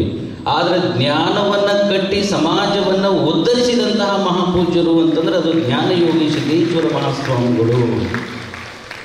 ಯಾಕಂತ ಕೇಳಿದರೆ ಈ ಜಗತ್ತಿನೊಳಗೆ ಜ್ಞಾನಕ್ಕಿರುವಂತಹ ಕಿಮ್ಮತ್ತು ಇನ್ನೊಂದಕ್ಕಿಲ್ಲ. ಬಹಳ ಕಡೆ ನಾವು ಹೇಳ್ತಿರ್ತೀವಿ, ವಿದ್ವಾನ್ ಸರ್ವತ್ರ ಪೂಜ್ಯತೆ. ಇವತ್ತು ದುಡ್ಡು ಗಳಿಸಿದಂಥವನು ತನ್ನ ಓಣಿಗೆ ಮಾತ್ರ ಶ್ರೀಮಂತ, ಭಾಳ ಅಂತಂದರೆ ತನ್ನ ಊರಿಗೆ ಮಾತ್ರ ಶ್ರೀಮಂತ. ಬಾಗೇವಾಡಿಯಾಗಿನ ಶ್ರೀಮಂತರು ಬಿಜಾಪುರಕ್ಕೆ ಹೋದ್ರೆ ಅವ್ರನ್ನ ಯಾರೂ ಕೇಳಂಗಿಲ್ಲ. ಕೇಳ್ತಾರೆ, ಬಾಗೇವಾಡಿಗೆ ಅಷ್ಟೇ ಶ್ರೀಮಂತರು. ಬಿಜಾಪುರದಾಗಿನ ಶ್ರೀಮಂತರು ಬೆಂಗಳೂರಿಗೆ ಹೋದ್ರಂದ್ರೆ ನಡೆಯ ಕಡೆ ಅಂತಾರೆ. ಬಾಗೇವಾಡಿಯಾಗಿನ ಶ್ರೀಮಂತರು ಬಾಗೇವಾಡಿಯಾಗ ಶ್ರೀಮಂತರು, ಬೆಂಗಳೂರದಾಗಿನ ಶ್ರೀಮಂತರು ಬೆಂಗಳೂರದಾಗ ಶ್ರೀಮಂತರು, ಬೆಂಗಳೂರದಾಗಿನ ಶ್ರೀಮಂತರು ದೆಹಲಿಗೆ ಹೋದ್ರೆ ನಡೆಯ ಕಡೆತಾರೆ ಜಾ ಜಾ. ಹೌದಿಲ್ಲ? ಆದರೆ ಯಾಕೆ ಈ ಮಾತನ್ನು ಹೇಳಬೇಕಾಗಿದೆ ಅಂತಂದರೆ, ದುಡ್ಡಿದ್ದವನು, ಸಂಪತ್ತನ್ನು ಗಳಿಸಿದವನು ತನ್ನ ಮನೆಗೆ, ಓಣಿಗೆ, ಊರಿಗೆ ಗೌರವವನ್ನು ಪಡ್ಕೊಳ್ತಾನೆ. ಆದರೆ ವಿದ್ಯೆ ಇದ್ದವನು ಇಡೀ ವಿಶ್ವದೊಳಗೆ ಗೌರವಿಸಲ್ಪಡ್ತಾನೆ. ಆ ವಿದ್ಯಾವಂತಿಕೆಯನ್ನು ಪಡೆದು ಅದನ್ನು ಸಮಾಜಕ್ಕೆ ಅರ್ಪಣೆ ಮಾಡಿದಂತಹ ಮಹಾಗುರುವರು ಯಾರು ಅಂತಂದರೆ ಪೂಜ್ಯ ಶ್ರೀ ಸಿದ್ದೇಶ್ವರ ಮಹಾಸ್ವಾಮಿಗಳು ಅನ್ನೋದನ್ನು ಪ್ರತಿಯೊಬ್ಬರು ಕೂಡ ಅರ್ಥ ಮಾಡ್ಕೋಬೇಕು. 12ನೇ ಶತಮಾನದಲ್ಲಿ ಬಸವಾದಿ ಶಿವಶರಣರ ಸಮಕಾಲೀನ ಶರಣರು ಯಾರು ಅಂತಂದರೆ ಸೊನ್ನಲಗಿಯ ಸಿದ್ದರಾಮೇಶ್ವರ. ಹೌದಿಲ್ಲ? 12ನೇ ಶತಮಾನದಲ್ಲಿ ಸಿದ್ದರಾಮೇಶ್ವರರು ಎಷ್ಟು ಗೌರವಕ್ಕೆ ಪಾತ್ರರಾದರೋ ಅಷ್ಟು 21ನೇ ಶತಮಾನದಲ್ಲಿ ಶಿವಯೋಗಿ ಸಿದ್ದರಾಮರಷ್ಟೇ ಪವಿತ್ರವಾಗಿರುವಂತಹ ಭಾವವನ್ನು ತುಂಬಿ ಸಮಾಜದ ಅಜ್ಞಾನವನ್ನು ಕಳೆದು ಭಕ್ತರ ಹೃದಯ ಮಂದಿರದೊಳಗೆ ವಾಸವಾಗಿರುವಂತಹ ಒಬ್ಬ ಮಹಾಯೋಗಿಯನ್ನು ನಾವು ಯಾರಾದರೂ ನೋಡಿದರೆ ಅದು ಪರಮ ಪೂಜ್ಯ ಸಿದ್ದೇಶ್ವರ ಮಹಾಸ್ವಾಮಿಗಳು ಅನ್ನೋದನ್ನು ಪ್ರತಿಯೊಬ್ಬರು ಕೂಡ ಅರ್ಥ ಮಾಡ್ಕೋಬೇಕಾಗ್ತದೆ. ಅಂತಹ ಪೂಜ್ಯರು ಬಹಳಷ್ಟು ಸರಳ ಅಂತಂದರೆ ಸರಳರಲ್ಲಿ ಸರಳರು. ಬಹುಶಃ ನಾನು ನೋಡಿದ ಹಾಗೆ ಅಷ್ಟು ಸರಳ ಬಹುಶಃ ಈ ನಾಡಿನೊಳಗೆ ನಾವು ಯಾರನ್ನೂ ಕೂಡ ಕಂಡಿಲ್ಲ. ಅಂತಹ ಪೂಜ್ಯರು ಇವತ್ತು ನಮ್ಮ ಕಣ್ಣು ಮುಂದಿಲ್ಲ. ಆದರೂ ಸಹಿತ ಅವರ ಹೆಸರು ಎಲ್ಲದ, ಅವರ ಆಶೀರ್ವಾದ ಸದಾವ ಕಾಲ ಎಲ್ಲರಲ್ಲಿಯೂ ಕೂಡ ಕಾಯ್ತಾ ಇರುತ್ತದೆ. ಅವರು ಎಲ್ಲ ಕಡೆಗೂ ಕೂಡ ಎಕ್ಕಚ್ಚಿತ್ತ ವೇದಿಕೆಯ ಮ್ಯಾಗ ಕುಂತಾಗ ಅಷ್ಟೇ ಪ್ರವಚನ ಮಾಡ್ತಿರ್ಲಿಲ್ಲ. ಅವರು ಒಬ್ಬರ ಕುಂತಾಗ ನಮ್ಮಂಥವ್ರು ಯಾರಾದರೂ ಹೋದ್ರೆ ನಮ್ಮನ್ನು ಸಹಿತ ಒಂದು ಚಿಂತನಾ ಲೋಕಕ್ಕೆ ತೊಗೊಂಡು ಹೋಗ್ಬಿಡ್ತಿದ್ರು ಅವರು. ಅವರಿಗೆ ಯಾವಾಗಾದರೂ ನಾವು ಭೇಟಿಯಾಗೋದಕ್ಕೆ ಹೋದಾಗ, ಸ್ವಾಮಿಗಳ ನೀವು ಏನು ಮಾಡ್ತೀರಿ? ಬುದ್ಧಿ ನಾವು ಪ್ರವಚನ ಮಾಡ್ತೀವಿ. ಯಾವ ಪ್ರವಚನ ಮಾಡ್ತೀರಿ?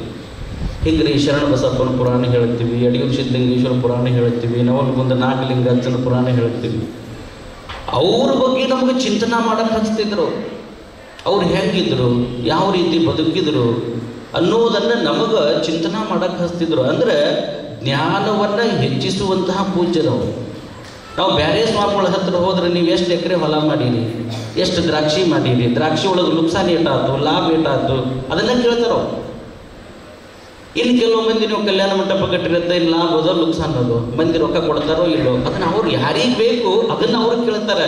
ಆದರೆ ಸಿದ್ದೇಶ್ವರ ಸ್ವಾಮಿಗಳಿಗೆ ವ್ಯಾವಹಾರಿಕ ವಿಚಾರಗಳಿಗಿಂತಲೂ ಆಧ್ಯಾತ್ಮಿಕ ಚಿಂತನೆಯನ್ನು ಮಾಡುವಂತಹ ಏಕೈಕ ಪೂಜ್ಯರು ಅಂತಂದರೆ ಅದು ಸಿದ್ದೇಶ್ವರ ಸ್ವಾಮಿಗಳು ಅನ್ನೋದನ್ನು ಪ್ರತಿಯೊಬ್ಬರು ಕೂಡ ಅರ್ಥ ಮಾಡ್ಕೋಬೇಕು.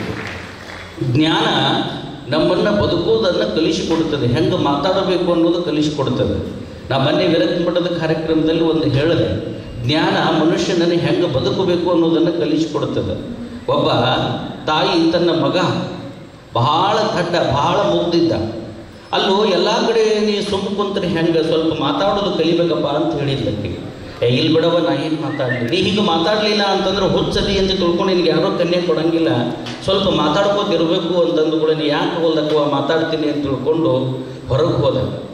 ಒಬ್ಬ ಹೆಣ್ಮಗಳು ಮಕ್ಕಳನ್ನು ಕರ್ಕೊಂಡು ಹೊಂಟಿದ್ಲು. ಇದನ್ನು ಕೇಳ್ರಿ ಚಂದದ. ಒಬ್ಬ ಹೆಣ್ಮಗಳು ಮಕ್ಕಳನ್ನು ಕರ್ಕೊಂಡು ಹೊಂಟಿದ್ಲು. ಮಕ್ಕಳನ್ನು ಕರ್ಕೊಂಡು ಹೋಗೋ ಹೆಣ್ಮಗಳು ಮುಂದೆ ಇವ ಹೋಗಿ ನಿಂತ. ಏನ್ರಿ ಇವು ಮಕ್ಕಳು ನಿಮ್ಮ ಅನ್ರಿ ಅಂದ. ಏನಂದ? ಏನ್ರಿ ಇವು ಮಕ್ಕಳು ನಿಮ್ಮ ಅನ್ರಿ? ಹೌದು ರೀ ನಮ್ಮವ. ಆರು ನಿಮ್ಮ ಅನ್ರಿ ಅಂದ. 6 ಮಕ್ಕಳಿದ್ದು ಆಕಿ. ಎಷ್ಟಿದ್ದು? 6 ನಿಮ್ಮವು ಅನ್ರಿ ಅಂದ. ಮೊದಲು ಏನು ಕೇಳ್ಯಾನ? ಮಕ್ಕಳು ನಿಮ್ಮವು ಅನ್ನು ಅಂದಾನ. ಹ್ಞೂ ಅಂದಾಳಕ್ಕಿ. 6 ನಿಮ್ಮವು ಅನ್ರಿ. ಹೌದು, ಅವರು ನಮ್ಮವೇ. ನಿಮ್ಮದು ಲಗ್ನ ಆಗ್ಯದನ್ರಿ. ಬಿಟ್ಲು ಒಂದು 4 ವರ್ಷ. ಏನು ಲಗ್ನ ಆಗ್ಲಾರದು ಮಕ್ಕಳು ಹಿಡಿತಾರ? ಬೆಟ್ಲು ಒಂದು 2 ಗಜ್ಜ. ಅದಕ್ಕೆ ನಮ್ಮ ಅವ್ಗೆ ಹೇಳ್ತೀನಿ ನಾವು ಮಾತಾಡೋದಿಲ್ಲ ಅಂದ್ರೆ ಮಾತಾಡೋಕೆ ಹಚ್ಚಿ ಹೊಡಿಸಿಟ್ಲು ಅಂತ ತಿಳ್ಕೊಂಡು ಮನೆಗೆ ಹೋಗಿ ಅವನ ಮುಂದೆ ಹೇಳ್ದ, ಹಿಂಗೆ ಮಾತಾಡದೆ ಹಿಂಗಾತು. ಅಲ್ಲೋ ತಮ್ಮ, ಹಿಂಗೆ ಮಾತಾಡ್ತಾರ. ಮತ್ತು ಹೆಂಗೆ ಮಾತಾಡಬೇಕು? ಮೊದಲು ಮದುವೆ ಆಗ್ಯದನು ಅಂತ ಕೇಳಬೇಕು, ಆಮ್ಯಾಗ ಮಕ್ಕಳು ಕೇಳಬೇಕು. ಹಂಗನ್ನುವ ಅಂತ ತಿಳ್ಕೊಂಡು ಮತ್ತೆ ಹೊರಗೆ ಬಂದ. ಪಾಪ ಕಾಲೇಜ್ ಹುಡುಗಿ ಹೊರಗೆ ಹೊಂಟಿದ್ಲು. ಹೊರಗೆ ಹೊಂಟಿದ್ಲು. ಅಕ್ಕಿ ಎದುರಿಗೆ ಬಂದು, ಯಾಕ್ರಿ ನಿಮ್ದು ಯಾವರು? ನಮ್ದು ಇಂಥದ್ದು. ಏನು ಮಾಡ್ತೀರಿ? ಸಾಲಿಗೆ ಹೋಗ್ತೀವಿ. ನಿಮ್ಮದು ಮದುವೆ ಆಗ್ಯದನ್ರಿ? ಇನ್ನೂ ಆಗಿಲ್ಲ ರೀ. ನಿಮಗೆ ಮಕ್ಕಳು ಎಷ್ಟು ರೀ ಅಂದ. ಅಕ್ಕಿ 1-2 ಬಿಟ್ಲು. ಅಕ್ಕಿನೂ 1-2 ಬಿಟ್ಲು. ನಾ ಹೇಳೋದು ಇಲ್ಲಿ ಆ ವ್ಯಕ್ತಿ ಕೆಟ್ಟವನಲ್ಲ. ನಾ ಹೇಳೋದು ಅರ್ಥಕ್ಕದ, ಆ ವ್ಯಕ್ತಿ ಕೆಟ್ಟವನಲ್ಲ. ಮಾತುಗಳನ್ನು ಆಡಾಕ ಬರಲಾರದಕ್ಕೆ ಗಜ ತಿನ್ನಕತ್ತಾನ ಅಷ್ಟೇ. ಇಲ್ಲಿ ಏನಾಗಿದೆ ಅಂತಂದ್ರೆ ಜ್ಞಾನದ ಕೊರತೆಯಿಂದ ಆ ವ್ಯಕ್ತಿ ಹೊಡೆತ ತಿನ್ನಕತ್ತನ ಹೊರತು ಜ್ಞಾನ ಇದ್ದಂಥವ್ನು ಎಂದೂ ಕೂಡ ಯಾರಂದೂ ಕೂಡ ಹೊಡೆತ ತಿನ್ನಂಗಿಲ್ಲ. ಅದಕ್ಕೆ ಜೀವನದೊಳಗೆ ಗಳಿಸೋದಾದ್ರೆ ಅಣ್ಣ ತಮ್ಮ ಕಸಗೊಳ್ಳಲಾರದ ಸಂಪತ್ತು, ಬೆಂಕಿಗೆ ಸುಡಲಾರದ ಸಂಪತ್ತು, ನೀರಿಗೆ ನೆನೆಸಲಾರದ ಸಂಪತ್ತು ಅದು ಯಾವುದು ಅಂತಂದ್ರೆ ವಿದ್ಯಾ ಸಂಪತ್ತು, ಜ್ಞಾನ ಸಂಪತ್ತು. ಇಡೀ ನಾಡಿಗೆ ಕೊಟ್ಟು ಹೋದವರು ಯಾರು ಅಂತಂದ್ರೆ ಪೂಜ್ಯ ಸಿದ್ದೇಶ್ವರ ಮಹಾಸ್ವಾಮಿಗಳು ಅನ್ನುವಂಥದ್ದನ್ನು ಈ ಸಂದರ್ಭದಲ್ಲಿ ಅರ್ಥ ಮಾಡ್ಕೋಬೇಕು. ಪೂಜ್ಯರ ನೆನಹು ಮತ್ತು ಪುಣ್ಯ ಸ್ಮರಣೋತ್ಸವ ಕಾರ್ಯಕ್ರಮ ಡಿಸೆಂಬರ್ 25ರಿಂದ ಜನವರಿ 2ನೇ ತಾರೀಕಿನ ತನಕ ಎಲ್ಲಿ ನಡೀತದ? ಬಿಜಾಪುರದ ಸಿದ್ದೇಶ್ವರ ಬಿಜಾಪುರದ ಜ್ಞಾನಯೋಗಿ ಆಶ್ರಮದಲ್ಲಿ ನಡೀತದೆ. ತಾವೆಲ್ಲರೂ ಕೂಡ ಪಾಲ್ಗೊಂಡು ಆ ಪರಮ ಪೂಜ್ಯರ ಒಂದು ನೆನಪಿನ ಕಾರ್ಯಕ್ರಮದೊಳಗೆ ನೀವೆಲ್ಲರೂ ಕೂಡ ಪಾಲ್ಗೊಂಡು ನಮ್ಮ ಜನ್ಮವನ್ನು ಸಾರ್ಥಕಪಡಿಸಿಕೊಳ್ಳೋಣ ಅಂತಕ್ಕಂತಹ ಮಾತನ್ನು ಈ ಸಂದರ್ಭದಲ್ಲಿ ಹೇಳ್ತಾ, ಸಾಕಷ್ಟು ಸಮಯ ಆಗಿದೆ. ಇನ್ನೂ ಕೂಡ ಪರಮ ಪೂಜ್ಯರು ಆಶೀರ್ವಚನವನ್ನು ದಯಪಾಲಿಸಬೇಕಾಗಿದೆ. ನಮ್ಮನ್ನು ಕೂಡ ಈ ಕಾರ್ಯಕ್ರಮದಲ್ಲಿ ಪಾಲ್ಗೊಳ್ಳಲೇಬೇಕು ಅನ್ನುವಂತಹ ಪ್ರೀತಿಯ ಕರೆಯನ್ನು ನಮ್ಮ ಸತ್ಯಜೀತ್ ಅವರು ಸ್ವತಃ ಮಠಕ್ಕೆ ಬಂದು ಪೂಜ್ಯರನ್ನು ನಮ್ಮನ್ನು ಆಮಂತ್ರಿಸಿ ಈ ಪೂರ್ವಭಾವಿ ಸಮಾರಂಭವನ್ನು ಬಹಳಷ್ಟು ಅಚ್ಚುಕಟ್ಟಾಗಿ ನೆರವೇರಿಸಿಕೊಟ್ಟಿದ್ದಾರೆ. ಅವರಿಗೆ ಮತ್ತೊಮ್ಮೆ ಜೋರಾದ ಚಪ್ಪಾಳೆಯನ್ನು ತಟ್ಟಿ ಅಭಿನಂದನೆಗಳನ್ನು ಸಲ್ಲಿಸಿರಿ. ಇಲ್ಲಿವರೆಗೂ ಪಾಲ್ಗೊಂಡಂತಹ ಸರ್ವರಿಗೂ ಶುಭವನ್ನು ಆಶಿಸಿ ನನ್ನ ಮಾತುಗಳಿಗೆ ವಿರಾಮವನ್ನು ಕೊಡುತ್ತೇನೆ. ಓಂ ಶಾಂತಿ. ಬಸವಲಿಂಗಾಯ ನಮಃ. ಬಸವಂ ಭಕ್ತಿಗೆ ಮೂಲಂ ಬಸವಂ ಕಾಲಂಗಿ ಕಾಲಂಟಮ ಸಿಲ್ಲಂ ಬಸವಂ ಜಂಗಮಲೋಲಂ ಬಸವ ರಕ್ಷಣ ಸಂಗನ ಬಸವ ಶರಣಾರ್ಥಿ. ಪ್ರಥಮದಲ್ಲಿ ಬಸವಾದಿ ಪ್ರಮುಖರನ್ನು ಹಾಗೂ ನಾಡಿನ ದಾರ್ಶನಿಕ ಸ್ಮರಣೆ ಮಾಡುತ್ತಾ, ಇವತ್ತಿನ ಪರಮ ಪೂಜ್ಯ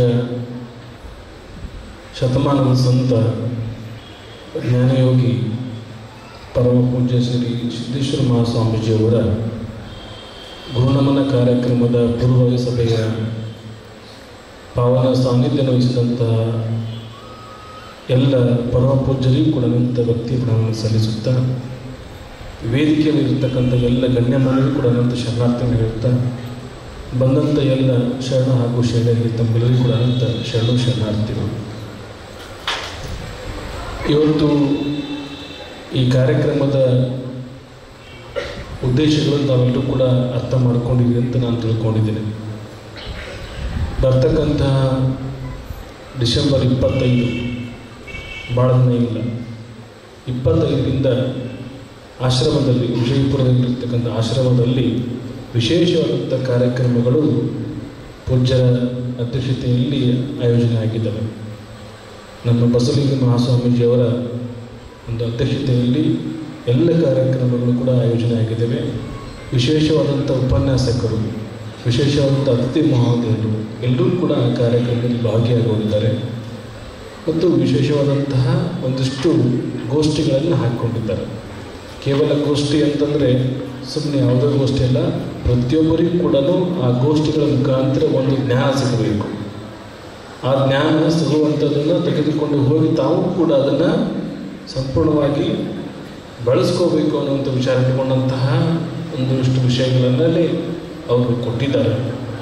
ಆ ವಿಷಯದ ಕುರಿತು ಒಳ್ಳೆಯ ವಿದ್ವಾಂಸರು ಬಂದು ಭಾಳ ತತ್ವದ ಮುಖಾಂತರ ಮಾತನಾಡಿದ್ದಾರೆ ಮತ್ತು ಹೋಗಿ ನಾವು ಅವುಗಳನ್ನು ವಿಷಯಗಳ ಸಂಗ್ರಹ ಮಾಡಿಕೊಂಡು ನಾವೆಲ್ಲರೂ ಕೂಡ ಜ್ಞಾನವನ್ನು ತೆಗೆದುಕೊಂಡು ಬಂದೀವಿ ಅಂತಂದ್ರೆ, ನೀವು ಆಶ್ರಮಕ್ಕೆ ಹೋಗಿ ಪೂಜ್ಯರ ದರ್ಶನ ಮತ್ತು ಆಶೀರ್ವಾದ ತೆಗೆದುಕೊಂಡು ಬಂದ ಹಾಗೆಯೇ ಆಗುವಂಥ ಸಂಗತಿಗಳು ಅಲ್ಲಿ ಆಗ್ತದೆ. ಯಾಕಂದ್ರೆ ಪೂಜ್ಯರು ಬಯಲಲ್ಲಿ ಬಯಲಾದವರು. ಎಲ್ಲದಾರಿ ಪೂಜ್ಯರು ಅಂತ ಕೇಳಿದರೆ ನಿಮಗೆ ನಿಮ್ಮ ಜ್ಞಾನದೊಳಗದಾರ ಅಂತ ನಾವೆಲ್ಲರೂ ಕೂಡ ಹೇಳ್ತೀವಿ. ಆ ಜ್ಞಾನವನ್ನು ಎಲ್ಲಿ ಸಿಗ್ತದೆ ಅಂದ್ರೆ ವಿಜಯಪುರದ ಜ್ಞಾನ ಯೋಗಾಶ್ರಮದಲ್ಲಿ ಸಿಗ್ತದೆ. ಅದು ಯಾವಾಗ ಬರ್ತಕ್ಕಂತಹ 25ರಿಂದ ಜನವರಿ 1-2ವರೆಗೂ ಕೂಡ ಆ ಜ್ಞಾನ ನಿಮಗೆಲ್ಲರಿಗೂ ಕೂಡ ಅಲ್ಲಿ ದಾಸೋಹದ ಮುಖಾಂತರ ಸಿಗ್ತದೆ. ಅದನ್ನು ತಾವೆಲ್ಲರೂ ಕೂಡ ಪೂಜ್ಯ ಗುರುಗಳ ದರ್ಶನ ಕೂಡ ಮಾಡ್ಕೋಬಹುದು, ಅವರ ಆಶೀರ್ವಾದನೂ ಪಡಿಬಹುದು. ಆ ಕಾರ್ಯಕ್ರಮ ತಾವೆಲ್ಲರೂ ಕೂಡ ಭಾಗಿಯಾಗಿ ಅಂತ ಮಾತನ್ನು ಕೂಡ ಈ ಮುಖಾಂತರ ತಮಗೆ ತಿಳಿಸ್ತಾ ಇದ್ದಾರೆ. ಯಾಕಂದ್ರೆ ಪೂಜ್ಯರು ಬಸವನ ಬಾಗೇವಾಡಿಗೆ ಬಂದಂಥ ಸಮಯದಲ್ಲಿ ಸರ್ ಅವರು ಹೇಳಿದರು, ಭಾಳ ಉತ್ತಮವಾದಂಥ ಮಾತುಗಳನ್ನು ಹೇಳಿದರು. ಯಾಕಂದ್ರೆ ಪೂಜ್ಯರು ಬಸವನ ಬಾಗೇವಾಡಿ ಬಾರದೇ ಇರತಕ್ಕಂಥ ವಿಷಯಗಳು ಬೇರೆ ಇದ್ದರೂ ಕೂಡ ಅಂದರೆ ಹಲವಾರು ವರ್ಷಗಳಿಂದ ಕೇಳಿ ಬರ್ತಾ ಇದ್ದರೂ ಕೂಡ ಪೂಜ್ಯರ ಬರುವ ಸಮಯದಲ್ಲಿ, ಅವರು ಬಂದಂಥ ಸಮಯದಲ್ಲಿ ಬಸವನ ಬಾಗೇವಾಡಿಗೆ ಆಗ ಹೋದಂಥ ಕಾರ್ಯಕ್ರಮಗಳು ನಮಗೆ ನಿಜವಾಗ್ಲೂ ಕೂಡ ಕಲ್ಯಾಣದ 12ನೇ ಶತಮಾನದ ಕಲ್ಯಾಣ ಎಲ್ಲಿ ಕಂಡಿವು ಅಂದ್ರೆ ಬಸವನ ಬಾಗೇವಾಡಿಯಲ್ಲಿ. ಅದು ಪರಮ ಪೂಜ್ಯ ಶ್ರೀ ಸಿದ್ದೇಶ್ವರ ಮಹಾಸ್ವಾಮಿಗಳವರ ಒಂದು ಪ್ರವಚನದ ವೇದಿಕೆಯಲ್ಲಿ ಕಂಡಿವು ಅಂತಂದರೆ ತಪ್ಪಾಗುವುದಿಲ್ಲ. ಯಾಕಂದ್ರೆ ಅಂತಹ ಒಂದು ಪೂಜ್ಯರು ಅವರು ಅನುಭವವನ್ನು ಕೊಡುವಂಥ ಸಮಯದಲ್ಲಿ 40ಕ್ಕೂ ಸಾವಿರ ಅಧಿಕ ಸಂಖ್ಯೆಯಲ್ಲಿ ತಾವೆಲ್ಲರೂ ಕೂಡ ಕೂಡ್ತಾ ಇದ್ದೀವಿ. ಪ್ರತಿಯೊಬ್ಬರೂ ಕೂಡ ದಾಸೋಹ ವ್ಯವಸ್ಥೆಯನ್ನು ಬಸವನ ಬಾಗೇವಾಡಿ ಜನತೆ ಮಾಡಿದೆ. ಹಾಗಾಗಿ ಇದಕ್ಕೆ ಸಂಪೂರ್ಣವಾದಂಥ ಕಾರ್ಯಕ್ರಮದ ಬೆನ್ನೆಲುಬಾಗಿ ನಿಂತಂಥವ್ರು ಯಾರಂತಂದರೆ ನಮ್ಮ ಸಚಿವರಾದಂಥ ಶಿವಾನಂದ ಎಸ್ ಪಾಟೀಲ್ ಅವರು ಬೆನ್ನೆಲುಬಾಗಿ ನಿಂತ್ಕೊಂಡ್ರು. ಎಲ್ಲ ನಮ್ಮ ಬಸವನ ಬಾಗೇವಾಡಿ ಎಲ್ಲ ಗುರು ಹಿರಿಯರು ಕೂಡ ಅದಕ್ಕೆ ನಿಂತ್ಕೊಂಡ್ರು, ಎಲ್ಲ ಯುವಕ ಮಿತ್ರರು ಕೂಡ ನಿಂತ್ಕೊಂಡ್ರು. ಈ ಕಾರ್ಯಕ್ರಮ ಈ ರೀತಿ ಆಗಿ ಒಂದು ಸಮಯದಲ್ಲಿ ಪೂಜ್ಯರು ಹೇಳಿದರು, ಅವರ ಹೋಗುವ ಸಮಯದಲ್ಲಿ ನಮ್ಮ ಬಸವನ ಬಾಗೇವಾಡಿಯನ್ನು ಯಾವಾಗಲೂ ಕೂಡ ಮರಲಿಲ್ಲ. ಯಾಕಂದರೆ ಪ್ರವಚನ ಮುಗೀತು, ಅವತ್ತು ಒಂದು ವಿಷಯವನ್ನು ಇಲ್ಲಿ ಹೇಳುವಾಗ ಇಲ್ಲಿಂದ ಮುಗಿತಲ್ರಿ ಗುರುಗಳ, ಇನ್ನು ನಾವು ವಿಜಯಪುರಕ್ಕೆ ಹೋಗ್ಬೋದೇನೋ ಅಂತ ಕೇಳಿದರು. ನನಗೆ ನಿಜವಾಗ್ಲೂ ಕೂಡ ಭಾಳಷ್ಟು ದುಃಖ ಸಂಗತಿ ಆಯಿತು. ಯಾಕಂದರೆ ಪೂಜ್ಯರು ಅವರು ಹೋಗ್ಬೋದೇನಂತ ಕೇಳುವಂಥ ಸಂತಗಳಿಗೆ ಬಂದಾಗ ನಿಜವಾಗ್ಲೂ ಕೂಡ ನಮ್ಮ ಬಸವನ ಬಾಗೇವಾಡಿ ಜನತೆ ಹೆಂಗೆ ಅವ್ರನ್ನ ಕಳಿಸ್ಕೊಟ್ರು ಅಂತಂದ್ರೆ ದಾರಿ ಉದ್ದಕ್ಕೂ ಕೂಡ ಮುಗಿದ ಕೈ ತಲೆಬಾಗಿ ಅವ್ರನ್ನ ಬೀಳ್ಕೊಡುಗೆ ಮಾಡುವಂಥ ಸಂದರ್ಭ ನೋಡಿದಾಗ ನಿಜವಾಗ್ಲೂ ಕೂಡ ನಾವು ಕಲ್ಯಾಣದಿಂದ ಬಸವಣ್ಣನ ಕೂಡಲು ಕಳಿಸಿದಾಗ ಇರ್ತೇವೆ ಅಂತ ಅನ್ನಿಸ್ತಾ ಅಂಥ ಭಾವ ಬಂದು ನಮಗೆ ಕೂಡ. ಪೂಜ್ಯರು ಇಲ್ಲಿ ಗಾಡಿ ಒಳಗೆ ಕೂತ್ಕೊಂಡವರು ಯೋಗಾಶ್ರಮಕ್ಕೆ ಹೋಗುವವರೆಗೂ ಕೂಡ ಮೌನವಾಗಿ ಇದ್ದರು. ಯಾವಾಗಲೂ ಕೂಡ ಮಾತನಾಡುವಂಥ ಪೂಜ್ಯರು, ಏನಾದರೂ ಕೂಡ ಕೇಳುವಂಥ ಪೂಜ್ಯರು ಏನೇನೂ ಕೂಡ ಕೇಳಲಿಲ್ಲ, ಮೌನವಾಗಿ ಕೂತ್ಕೊಂಡ್ರು.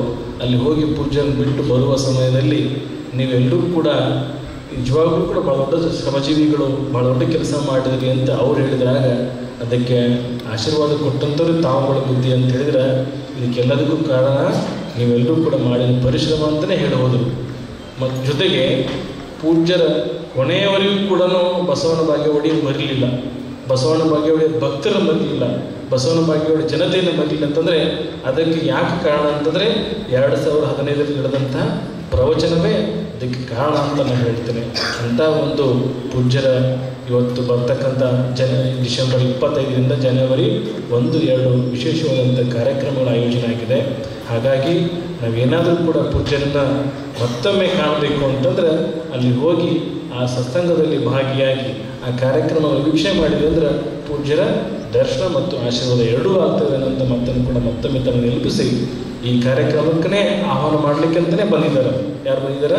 ನಮ್ಮ ಅಧ್ಯಕ್ಷರಾದಂಥ ಬಸವಲಿಂಗ ಮಹಾಸ್ವಾಮಿಗಳವರು ನಿಮ್ಮನ್ನೆಲ್ಲರೂ ಕೂಡ ಆಹ್ವಾನ ಮಾಡ್ಲಿಕ್ಕೆ ಬಂದಿದ್ದಾರೆ. ಅಂದ್ರೆ ತಾವೆಲ್ಲರೂ ಕೂಡ ಆ ಕಾರ್ಯಕ್ರಮದಲ್ಲಿ ಭಾಗಿಯಾಗಿ ನಿಮಗೆ ಯಾವೆಲ್ಲ ಬೇಕಂತ ಆ ವಿಷಯದಲ್ಲಿ ಹೋಗಿ ಕೂತ್ಕೊಂಡು ಕೇಳ್ರಿ. ತಮಗೆ ಎಷ್ಟು ಸಹಾಯ ಸಹಕಾರ ಆಗ್ತದೆ ಅಷ್ಟು ಸಹಾಯ ಸಹಕಾರ ಆ ಕಾರ್ಯಕ್ರಮ ತಾವೆಲ್ಲರೂ ಕೂಡ ಮಾಡ್ರಿ ಅನ್ನೋಂಥ ಮಾತನ್ನು ಕೂಡ ಹೇಳ್ತೇನೆ. ವಿಶೇಷವಾಗಿ ಇದು ಪೂರ್ವಭಾವಿ ಸಭೆ ಇರೋದ್ರಿಂದ ನಮ್ಮ ಸತ್ಯಜಿತ್ ಪಾಟೀಲ್ ಅವರು ಭಾಳ ಶ್ರಮವಹಿಸಿ ಈ ಕಾರ್ಯಕ್ರಮಕ್ಕೆ ಆಯೋಜನೆ ಮಾಡಿದ್ದಾರೆ. ನಿಜವಾಗ್ಲೂ ಕೂಡ ಭಾಳ ಒಳ್ಳೆಯ ಕೆಲಸ. ಅಂದರೆ ತಮ್ಮನ್ನೆಲ್ಲರನ್ನೂ ಕೊಡಿಸಿ ಈ ಕಾರ್ಯಕ್ರಮದ ಉದ್ದೇಶಗಳನ್ನು ಮತ್ತು ನಿಮಗೆ ಬೇಕಾದಂತಹ ಲಾಭಗಳನ್ನು ಕೊಡಿಸುವಂಥ ಕೆಲಸವನ್ನು ಯಾರು ಮಾಡಿದ್ದಾರೆ ಅಂದರೆ ನಮ್ಮ ಸತ್ಯಜಿತ್ ಪಾಟೀಲ್ ಅವರು ಮಾಡಿದ್ದಾರೆ ಅನ್ನೋದನ್ನು ತಾವೆಲ್ಲರೂ ಕೂಡ ಮರಿಬಾರ್ದು. ಆ ಕಾರಣಕ್ಕಾಗಿ ಅವರಿಗೆ ಮತ್ತೊಮ್ಮೆ ಅಭಿನಂದನೆಗಳು ಸಲ್ಲಿಸ್ತಾ ನನ್ನ 2 ಮಾತು ವಿರಾಮ ಕೊಡ್ತೇನೆ. ಜೈ ಬಸವೇಶ್ವರ. ಇತಿಹಾಸ ನರಜನ್ಮವ ತೊಡೆದು ಹರಜನ್ಮ ಮಾಡಿದ ಗುರುವೇ, ಭವಬಂಧನವ ಬಿಡಿಸಿ ಪರಮ ಸುಖವ ತೋರಿದ ಗುರುವೆ, ಭವಿಯೆಂಬುದ ತೊಡೆದು ಭಕ್ತಳೆಂದೆನಿಸಿದ ಗುರುವೆ, ಚನ್ನಮಲ್ಲಿಕಾರ್ಜುನನ ತಂದು ಎನ್ನ ಕೈವಶಕ್ಕೆ ಕೊಟ್ಟ ಗುರುವೆ, ಶರಣು ಶರಣಾರ್ಥಿ. ಈ ನಾಡಿಗೆ 12ನೇ ಶತಮಾನದಲ್ಲಿ ಬೆಳಕನ್ನು ಕೊಟ್ಟು ಇದೇ ಕ್ಷೇತ್ರದಲ್ಲಿ ಒಬ್ಬ ಮಹಾತ್ಮ ಹುಟ್ಟಿ ಕಲ್ಯಾಣದೊಳಗೆ ಅನುಭವ ಮಂಟಪ ಕಟ್ಟಿ ಜಗತ್ತಿಗೆ ವಚನ ಸಾಹಿತ್ಯವನ್ನು ಕೊಟ್ಟಂಥ ಜಗಜ್ಯೋತಿ ಬಸವಣ್ಣನವರನ್ನು ಸ್ಮರಣೆ ಮಾಡಿಕೊಂಡು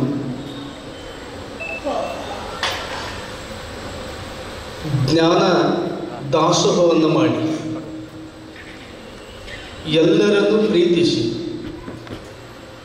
ಎಲ್ಲರೂ ನನ್ನವರು ಅನ್ನಂಥ ಮನೋಭಾವನೆಯನ್ನು ತಲೆ ಮೇಲೆ ಹೊತ್ತು 65 ವರ್ಷಗಳ ಕಾಲ ಈ ನಾಡಿಗೆ ಜ್ಞಾನವನ್ನು ಬೋಧಿಸಿದಂಥ ಜ್ಞಾನಯೋಗಿ ಗುರುದೇವರ ಶ್ರೀಚರಣಕ್ಕೆ ಭಕ್ತಿ ನಮನಗಳನ್ನು ಸಲ್ಲಿಸಿ ಈ ಒಂದು ಬಸವನ ಬಾಗೇವಾಡಿ ತಾಲೂಕದಲ್ಲಿ ಹೋದ ವರ್ಷ ನಾವು ಸುಮಾರು 60 ಹಳ್ಳಿಗಳಲ್ಲಿ ಹಳ್ಳಿಗೆ ಹೋಗಿ ಪ್ರವಚನವನ್ನು ಮಾಡಿದ್ದೀವಿ. ಈ ಕಾರ್ಯಕ್ರಮದ ಪೂರ್ವಭಾವಿ ಈ ವರ್ಷ ಈ ಭಾಗದಲ್ಲಿ ಬರಲಿಲ್ಲ. ಸಿಂದಗಿ ಮತ್ತು ಇಂಡಿ ತಾಲೂಕದಲ್ಲಿ 75 ಹಳ್ಳಿಗಳನ್ನು ಈಗಾಗಲೇ ಮುಗಿಸಿ ಬಂದಿದ್ದೀವಿ. ಹೀಗಾಗಿ ಮೊನ್ನೆ ನಾನು ಸತ್ಯಜಿತನಿಗೆ ಕರೆದೆ. ನಿಮ್ಮ ಭಾಗದಲ್ಲಿ ಹೋದ ಸಲ ಎಲ್ಲ ಹಳ್ಳಿ ಪ್ರವಚನ ಮಾಡಿದ್ದೇವೆ, ಅಪ್ಪುಗಳದ್ದು ವಿಚಾರಧಾರೆ ತಿಳಿಸಿದ್ದೇವೆ. ಈಗೊಂದು ಎಲ್ಲ ಬಸವನ ಬಾಗೇವಾಡಿ ತಾಲೂಕಿನ ಜನತೆ ಕರೆದು ಒಂದು ಕಾರ್ಯಕ್ರಮ ಮಾಡಬೇಕು, ನಮ್ಮ ವಿಜಯಪುರ ನಗರದ ಎಲ್ಲ ಪೂಜ್ಯರನ್ನು ಕರೆಸಿ ತಂದಾಗ ಆಗಲಿ ತಿಳ್ಕೊಂಡು ಇವತ್ತು ಈ ಕಾರ್ಯಕ್ರಮವನ್ನು ಆಯೋಜನೆ ಮಾಡ್ಯಾರ. ಈ ಕಾರ್ಯಕ್ರಮದ ಪಾವನ ಸಾನ್ನಿಧ್ಯವನ್ನು ವಹಿಸಿಕೊಂಡಿರುವಂಥ ಎಲ್ಲ ಪೂಜ್ಯರಲ್ಲಿ ಅನಂತ ಶರಣಾರ್ಥಿಗಳು ಸಲ್ಲಿಸಿ ಎಲ್ಲ ಗಣ್ಯಮಾನ್ಯರಲ್ಲಿ ಹಾಗೂ ಶಾಂತ ರೀತಿಯಿಂದ ಕುಳಿತಿರುವ ತಮ್ಮೆಲ್ಲರಿಗೂ ಶರಣಾರ್ಥಿಗಳು. ಅಪ್ಪುಗಳು ಒಂದು ಮಾತನ್ನು ಹೇಳ್ತಿದ್ರು. ಏನು ಹೇಳ್ತಿದ್ರು ಅಂದರೆ, ಗಂಡು ಮಕ್ಕಳಿಗೆ ತಾಳ್ಮೆ ಕಡಿಮೆ ಅದ, ಹೆಣ್ಣು ಮಕ್ಕಳಿಗೆ ಹೆಚ್ಚೋದಂತ. ಇವತ್ತು ಈ ಸಭೆ ನೋಡಿದಾಗ ಅವರು ಎದ್ದು ಹೋಗ್ಯಾರ, ನೀವು ಗೊತ್ತಿರಲಿಲ್ಲ, ಅದು ಸಿದ್ದೇಶ್ವರ ಅಪ್ಪಾಜಿ ಅವರಿಗೆ ನೀವು ಪಾತ್ರ ಆಗಿರೋಂಥದ್ದನ್ನು ಹೇಳಿಕೆ ಭಾಳ ಸಂತೋಷ ಅನ್ನಿಸ್ತದೆ. ಮತ್ತು ನೀವು ಅನ್ಬೋದು, ನಾವು ಇಷ್ಟು ಮಂದಿ ಕೂತೇವೆ ಹುಡುಗರು, ನಮಗೆ ಹಂಗದ, ನಿಮಗೂ ಅಪ್ಪುಗಳ ಆಶೀರ್ವಾದ ಇದೆ ಅನ್ನಂಥ ಈ ಮಾತನ್ನು ಹೇಳುತ್ತಾ ಎಲ್ಲ ಪೂಜ್ಯರು ಬಹಳ ಸುಂದರವಾಗಿ ಅಪ್ಪುಗಳ ಸಂದೇಶ, ಅವರ ಒಂದು ವಿಚಾರಧಾರೆಯನ್ನು ಹೇಳಿದ್ದಾರೆ. ಭಾರತ ತಲೆಬಾಗ್ತು. ಯಾರಿಗೆ ತಲೆಬಾಗ್ತು ಅಂತ ಕೇಳಿದ್ರೆ, ಒಬ್ಬ ದೊಡ್ಡ ಶ್ರೀಮಂತ ಅದಾನಂತ ತಲೆಬಾಗಲಿಲ್ಲ, ಒಬ್ಬ ದೊಡ್ಡ ಅಧಿಕಾರಿ ಅದಾನಂತಂದ್ರೂ ಅವನಿಗೂ ತಲೆಬಾಗಲಿಲ್ಲ, ಒಬ್ಬ ಬಹಳ ಶಕ್ತಿವಂತ ಅದಾನಂದ್ರೆ ಅವನಿಗೂ ತಲೆಬಾಗಲಿಲ್ಲ. ಆದರೆ ಯಾರಿಗೆ ತಲೆಬಾಗ್ತು ಅಂತಂದರೆ, ಜಗತ್ತಿಗೆ ಅಳಿಯದ ಜ್ಞಾನವನ್ನು ಕೊಟ್ಟಂಥವನಿಗೆ ಈ ಜಗತ್ತು ತೆರಿಬಾಗ್ತಾ ಇದೆ. ಆದರೆ ಭಾರತಕ್ಕೆ ಅಷ್ಟು ಒಂದು ದೊಡ್ಡ ಸ್ಥಾನ ಇದೆ ಗುರುಗಳಿಗೆ. ಭಾರತದಲ್ಲಿರುವಂಥ ಸಮಸ್ತ ಜನತೆ ಇದೆಯಲ್ಲ, ಋಷಿ ಮುನಿಗಳಿಂದ ಹಿಡಿದು ಬಸವಾದಿ ಶರಣರಿಂದ ಹಿಡಿದು ಅನೇಕ ಮಹಾತ್ಮರು ಇಲ್ಲಿ ಜನ್ಮವೆತ್ತಿ ಈ ಜಗತ್ತಿಗೆ, ಈ ನಾಡಿಗೆ, ಈ ದೇಶಕ್ಕೆ ಒಂದು ಬೆಳಕನ್ನು ಕೊಟ್ಟಾರೆ. ಎಂಥ ಬೆಳಕು ಕೊಟ್ಟರು ಅಂತಂದರೆ, ನಮ್ಮ ಬೆಳಕುಗಳು ಆ ಬೆಳಕದ ಮುಂದೆ ಏನೂ ಅಲ್ಲ, ನಿರಂತರವಾಗಿ ಜನರ ಮೈಲಿಗೆಯನ್ನು ಕಳೆಯುವಂಥ ಜ್ಞಾನವನ್ನು ಕೊಟ್ಟಂಥವರು ಬಸವಾದಿ ಶರಣರು. ಇಂದಿನ ಶತಮಾನದಲ್ಲಿ ಕೊಟ್ಟಂಥ ಪೂಜ್ಯ ಸಿದ್ದೇಶ್ವರಪ್ಪಾಜಿಯವರು ಅನ್ನಂಥದ್ದು ನಾವೆಲ್ಲ ನೆನಪಿಡಬೇಕು. 12ನೇ ಶತಮಾನದಲ್ಲಿ ಹೇಳಿದರು ಶರಣರು, ಮನದ ಮಾನವರ ಮೈಲಿಗೆಯ ತೊಳೆಯಲೆಂದು ಗೀತ ಮಾತೆಂಬ ಜ್ಯೋತಿಯನ್ನು ಬೆಳಗಿಸಿಟ್ಟರು ನಮ್ಮ ಶರಣರು ಅನ್ನಂಥ ಸಂದೇಶವನ್ನು ಅವರು ಹೇಳಿದರು. ಇಂದಿನ ಶತಮಾನದಲ್ಲಿ ಪೂಜ್ಯ ಜ್ಞಾನಯೋಗಿ ಯಾವುದನ್ನು ಬಯಸಲಿಲ್ಲ. ಅವರು ಪೂಜ್ಯ ಮಲ್ಲಿಕಾರ್ಜುನ ಮಹಾಸ್ವಾಮಿಗಳು ಲಿಂಗೈಕ್ಯರಾದಾಗ ಜ್ಞಾನ ಯೋಗಾಶ್ರಮದ ಒಂದು ಅಧಿಕಾರವನ್ನು ವಹಿಸಿಕೊಳ್ಳಿಕ್ಕೆ ಅವರು ನಿರಾಕರಿಸಿದರು. ಅವರು ನಿರಾಕರಿಸಿದಾಗ ಜನತೆ ಕಣ್ಣೀರು ಹಾಕ್ತು. ಅವರ ಜ್ಞಾನವನ್ನು ಜಗತ್ತಿಗೆ ಕೊಡುವವರು ಯಾರು, ನೀವೇ ಅಂದಾಗ ಮತ್ತೆ ಅವರ ಒಂದು ವಿನಂತಿ ಮೇರೆಗೆ 10 ವರ್ಷಗಳ ಕಾಲ ಆ ಆಶ್ರಮದ ಜವಾಬ್ದಾರಿಯನ್ನು ತಗೊಂಡ್ರು. ಆದರೆ ಹೆಂಗೆ ತಗೊಂಡ್ರು ಅಂತ ಕೇಳಿದ್ರೆ ಅಲ್ಲಿ ಇದ್ದೂ ಇಲ್ಲದಂತೆ ಇತ್ತು. ಒಮ್ಮೆ ಅವರ ತ್ಯಾಗಕ್ಕೆ ಮಲ್ಲಿಕಾರ್ಜುನ ಅಪ್ಪಗಳಿದ್ದಾಗ ಈ ಆಶ್ರಮದ ಎಲ್ಲ ಲೆಕ್ಕಪತ್ರ ನೋಡಪ್ಪ ಅಂತ ತಿಳ್ಕೊಂಡು ಅವ್ರ ಕಡೆ ತಿಜೂರಿ ಕಿಲಿಕಾಯಿ ಕೊಟ್ರು. ಅಲ್ಲೇನು ಬಹಳ ದೊಡ್ಡ ಸಂಪತ್ತಿಲ್ಲ, ನಡೆಯುವಷ್ಟು ವ್ಯವಹಾರ ನಡೆಯುವಷ್ಟು ಸಂಪತ್ತು. ಕಿಲಿಕಾಯಿ ಕೊಟ್ಟಾಗ ಸಿದ್ದೇಶ್ವರಪ್ಪಾಜಿ ಅವ್ರು ಏನು ಮಾಡಿದ್ರಂತೆ, ಆ ತಿಜೂರಿ ಕಿಲಿಕಾಯಿ ತಗೊಂಡ್ರು, ಒಂದು ನೋಟ್ ಬುಕ್ ತಗೊಂಡ್ರು, ಒಂದು ಪೆನ್ನನ್ನು ಆ ತಿಜೂರಿ ಒಳಗೆ ಇಟ್ಟಿರಂತ. ಅಲ್ಲಿ ಅವಾಗಿನ ಕಾಲದೊಳಗೆ 5,000 ರೂಪಾಯಿ ಇದ್ದು ಅಂತ. ಅದರೊಳಗೆ ಬರೆದಿದ್ರ ಸಿದ್ದೇಶ್ವರಪ್ಪಾಜಿ ಅವರು, ನಿಮಗೆ ಯಾರಾದರೂ ರೊಕ್ಕ ಬೇಕಾಗಿದ್ರೆ ತಗೋರಿ, ಈ ನೋಟ್ ಬುಕ್ದಾಗ ಬರೆದಿಡ್ರಂತ ಇಟ್ಟು ಹೋಗಿದ್ರು. ಅದನ್ನು ಕೀಲಿ ಹಾಕಿಲ್ಲ, ತಮ್ಮ ಕಡೆ ಇಟ್ಕೊಂಡಿಲ್ಲ. ನೀವೇನು ತಗೋತೀರಿ, ಎದಕ್ಕೆ ಬಳಸ್ತೀರಿ ಅದನ್ನು ಬರೆದಿಡುವಂತ ಇಟ್ಟು ಹೋಗಿದ್ರಂತ. ಅವಾಗ ಮಲ್ಲಿಕಾರ್ಜುನ ಅಪ್ಪಗಳು ಆ ವಿಷಯ ಮಲ್ಲಿಕಾರ್ಜುನ ಅಪ್ಪಗಳಿಗೆ ಗೊತ್ತಾದಾಗ ಬ್ಯಾಡ್ ಬಿಡಪ್ಪ ಅಂತೇಳಿ ಮತ್ತೆ ಅವರು ಎಷ್ಟು ಬ್ಯಾರೆದವ್ರಿಗೆ ಔಷಧಿ ಮಾಡಿದ್ರಂತೆ. ಯಾವಾಗಲೂ ಬಾಲ್ಯದಲ್ಲಿ ಇದು ಅವ್ರ ವಯಸ್ಸು ಎಷ್ಟಂದ್ರೆ 19-20 ವರ್ಷ ಆಗಿರ್ಬೋದು. ಅವಾಗ ಈ ಒಂದು ತ್ಯಾಗ ಎಲ್ಲರ ಕಾಣಬೇಕಾಗಿತ್ತಂದ್ರೆ ಪೂಜ್ಯ ಸಿದ್ದೇಶ್ವರಪ್ಪಾಜಿ ಅವರಲ್ಲಿ ನಾವು ಕಾಣಲಿಕ್ಕೆ ಸಾಧ್ಯ ಇದೆ. ಯಾಕೆ ಅಂದರೆ ಅಧಿಕಾರಕ್ಕಾಗಿ, ಅಂತಸ್ತಕ್ಕಾಗಿ ಇವತ್ತು ಬಡದಾಡುವಂಥ ಜನರ ಮಧ್ಯದಲ್ಲಿ ಯಾವುದು ಬೇಡ ಅನ್ನೋಂಥದ್ದನ್ನು ಪೂಜ್ಯರು ನಮಗೆ ಕೊಟ್ಟರಲ್ಲ. ಅದಕ್ಕೆ ಅಂಥ ಗುರುಗಳಿಗೆ ನಾವು ಏನು ಮಾಡಬೇಕಾಗಿದೆ ಅಂದರೆ ಏನು ಮಾಡುವ ಅವಶ್ಯಕತೆ ಇಲ್ಲ. ನಾವು ಭಕ್ತಿ ಶ್ರದ್ಧೆಯಿಂದ ಅವರಿಗೆ ನಮನವನ್ನು ಸಲ್ಲಿಸುವಂಥದ್ದು ಬಿಟ್ಟರೆ ಮತ್ತೇನು ಮಾಡಲಿಕ್ಕೆ ಸಾಧ್ಯವಿಲ್ಲ. ಅದಕ್ಕೆ ಗುರು ಅಂದರೆ ಯಾರು ಅಂತ ಕೇಳಿದರೆ, ಗುರು ಅಂದರೆ ಜ್ಞಾನವನ್ನು ಕೊಡುವವ, ಎಲ್ಲರನ್ನು ಪ್ರೀತಿಸುವವ, ಬಿದ್ದವರನ್ನು ಮೇಲೆ ಎತ್ತುವವ. ಬಿದ್ದವರನ್ನು ಮೇಲೆ ಎತ್ತುವವ. ನಮಗೆ ಬಸವಣ್ಣವರಿಗೆ ನಾವು ವಿಶ್ವಗುರು, ಜಗಜ್ಯೋತಿ ಅಂತ ನಾವು ಕರಿತೀವಿ. ಯಾಕೆಂದರೆ ಬಿದ್ದವರನ್ನು ಎತ್ತಿದರು. 12ನೇ ಶತಮಾನದಲ್ಲಿ ಬಸವಣ್ಣ ರೋಡ್ ಕೂಡ ಒಂದು ದಾರಿ ಮಾರ್ಗವಾಗಿ ನಡೆದಾಗ ಒಬ್ಬ ಕುರುಡ ಬೀಳ್ತಾನ. ನಿಮ್ಮೆಲ್ಲರಿಗೆ ಗೊತ್ತಿದ್ದ ಕತೆ. ಒಬ್ಬ ಕಣ್ಣು ಕಾಣದ ಕುರುಡ ಬೀಳ್ತಾನ. ಬಿದ್ದು ಕಲ್ಲಿಗೆ ಬಿದ್ದು ಪೆಟ್ಟದ. ಆ ಕುರುಡನ ಬಾಯಿಯಿಂದ ಬಂದದ್ದು ಏನಂದ್ರೆ ಬಸವಣ್ಣ ಅಂತ ಬಂತು. ಬಿದ್ದ, ಅವನ ಬಾಯಿಂದ ಬಂದಂಥದ್ದು ಬಸವಣ್ಣ ಅಂತ ಬಂತು. ಅಲ್ಲೇ ಬಸವಣ್ಣವ್ರು ಹೊಂಟಿದ್ರು.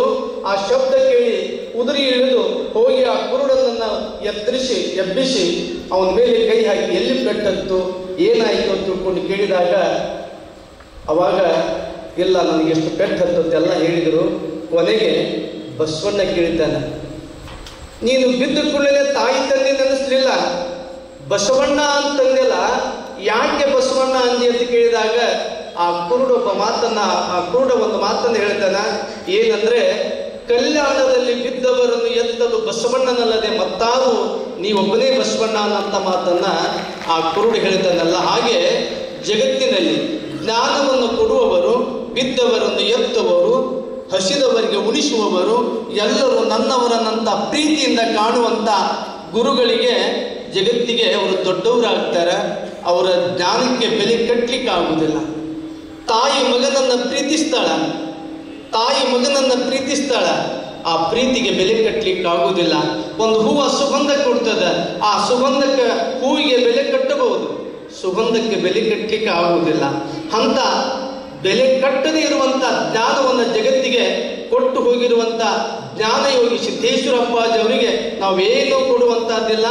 ಭಕ್ತಿಯಿಂದ ಅವರಿಗೆ ನಮಸ್ಕಾರ ಮಾಡಿ ಒಂದು ಒಂದು ಜ್ಯೋತಿ ಹಚ್ಚಿ ನಮಸ್ಕಾರ ಮಾಡುವ ಕಾರ್ಯಕ್ರಮವೇ ವಿಜಯಪುರ ಜ್ಞಾನಯೋಗಾಶ್ರಮದಲ್ಲಿ ಡಿಸೆಂಬರ್ 25ಕ್ಕೆ ಪ್ರಾರಂಭವಾಗ್ತಾ ಇದೆ.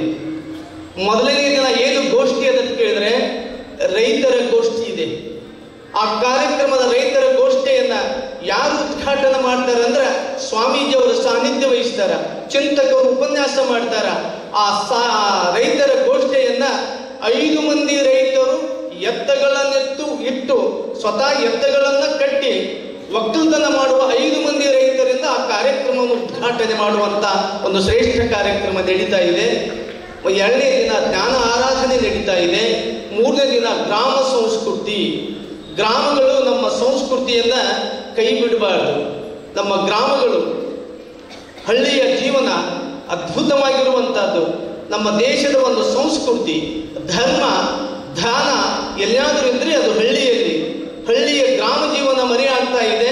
ಅದು ಮತ್ತೆ ಮರುಕಳಿಸಬೇಕು, ಅದು ಮರೆಯಾಗಬಾರದು ಅನ್ನೋ ದೃಷ್ಟಿಯಿಂದ ಮತ್ತೆ ಆ ಚಿಂತನೆಯನ್ನು ಇಟ್ಟುಕೊಂಡದ್ದು. ಹೀಗೆ 9 ದಿನಗಳ ಕಾಲ ಆ ಕಾರ್ಯಕ್ರಮ ನಡೀತಾ ಇದೆ.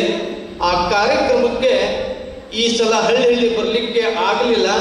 ಅದಕ್ಕೆ ವಿಜಯಪುರ ಜ್ಞಾನಯೋಗಾಶ್ರಮದಿಂದ ಈ ಎಲ್ಲ ಪೂಜ್ಯರನ್ನ, ತಮ್ಮೆಲ್ಲರನ್ನ ಆ ಕಾರ್ಯಕ್ರಮಕ್ಕೆ ಬರಬೇಕಂತ ಆಮಂತ್ರಣ ಮಾಡಲಿಕ್ಕೆ ಈ ಒಂದು ಕಾರ್ಯಕ್ರಮವನ್ನ ಇವತ್ತ ನಮ್ಮ ಸತ್ಯಜಿತ್ ಪಾಟೀಲ್ ಅವರು ಆಯೋಜನೆ ಮಾಡಿದ್ದಾರೆ. ಇವತ್ತು ಮಾತಾಡೋದಕ್ಕಿಂತ ತಾವು ಬರಬೇಕು, ಬಂದು ಎಲ್ಲ ಪೂಜ್ಯರ ಆಶೀರ್ವಾದ, ಅವರ ದರ್ಶನ ತಗೋಬೇಕು. ಅನೇಕ ಚಿಂತಕರು ಬರ್ತಾರೆ, ಅನೇಕ ಸಾಹಿತಿಗಳು ಬರ್ತಾರೆ, ಅನೇಕ ಸಂಗೀತಗಾರರು ಬರ್ತಾರೆ. ಆ ಎಲ್ಲ ಕಾರ್ಯಕ್ರಮಕ್ಕೆ ತಾವೆಲ್ಲ ಬರಬೇಕನ್ನಂತ ಮಾತನ್ನ ಈ ಪ್ರಸಂಗದಲ್ಲಿ ಹೇಳಿ, ಸತ್ಯಜಿತ್ ಪಾಟೀಲ್ರು ಅವರ ತಂದೆಯವರು ಅಷ್ಟೇ ಅಲ್ಲ, ಆ ಮನೆತನ ಪೂಜ್ಯ ಸತ್ಯಜಿತ್ ತಂದೆಯವರು ಅಂದ್ರೆ ಅಜ್ಜಿಯವರು ಪೂಜ್ಯ ಮಲ್ಲಿಕಾರ್ಜುನ ಮಹಾಸ್ವಾಮಿಗಳಿಂದ ಲಿಂಗ ದೀಕ್ಷೆಯನ್ನು ತೆಗೆದುಕೊಂಡವರು. ಅಂತ ಯಾವತ್ತೂ ಭಕ್ತರಾಗಿ ಈ ಆಶ್ರಮಕ್ಕೆ ಅವರು ಸೇವೆಯನ್ನು ಸಲ್ಲಿಸುವಂಥವರು. ಕಳೆದ ನಮ್ಮ ಶಿವಾನಂದ ಪಾಟೀಲರು ಸಚಿವರಾಗಿ, ಇದೇ ಕ್ಷೇತ್ರದಿಂದ ಶಾಸಕರಾಗಿ ಆಯ್ಕೆಯಾಗಿ ಸಚಿವರಾಗಿ ಆಶ್ರಮಕ್ಕೆ ಬಂದರು.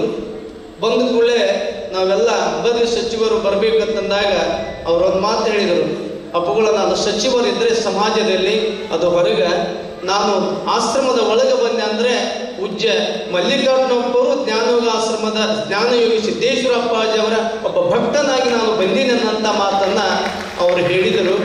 ಅವರ ಮಾತುಗಳಲ್ಲಿ ಬಸವಣ್ಣವರ ವಚನಗಳನ್ನು ನಾವು ಕೇಳ್ತೀವಿ ವೇದಿಕೆ ಮೇಲೆ.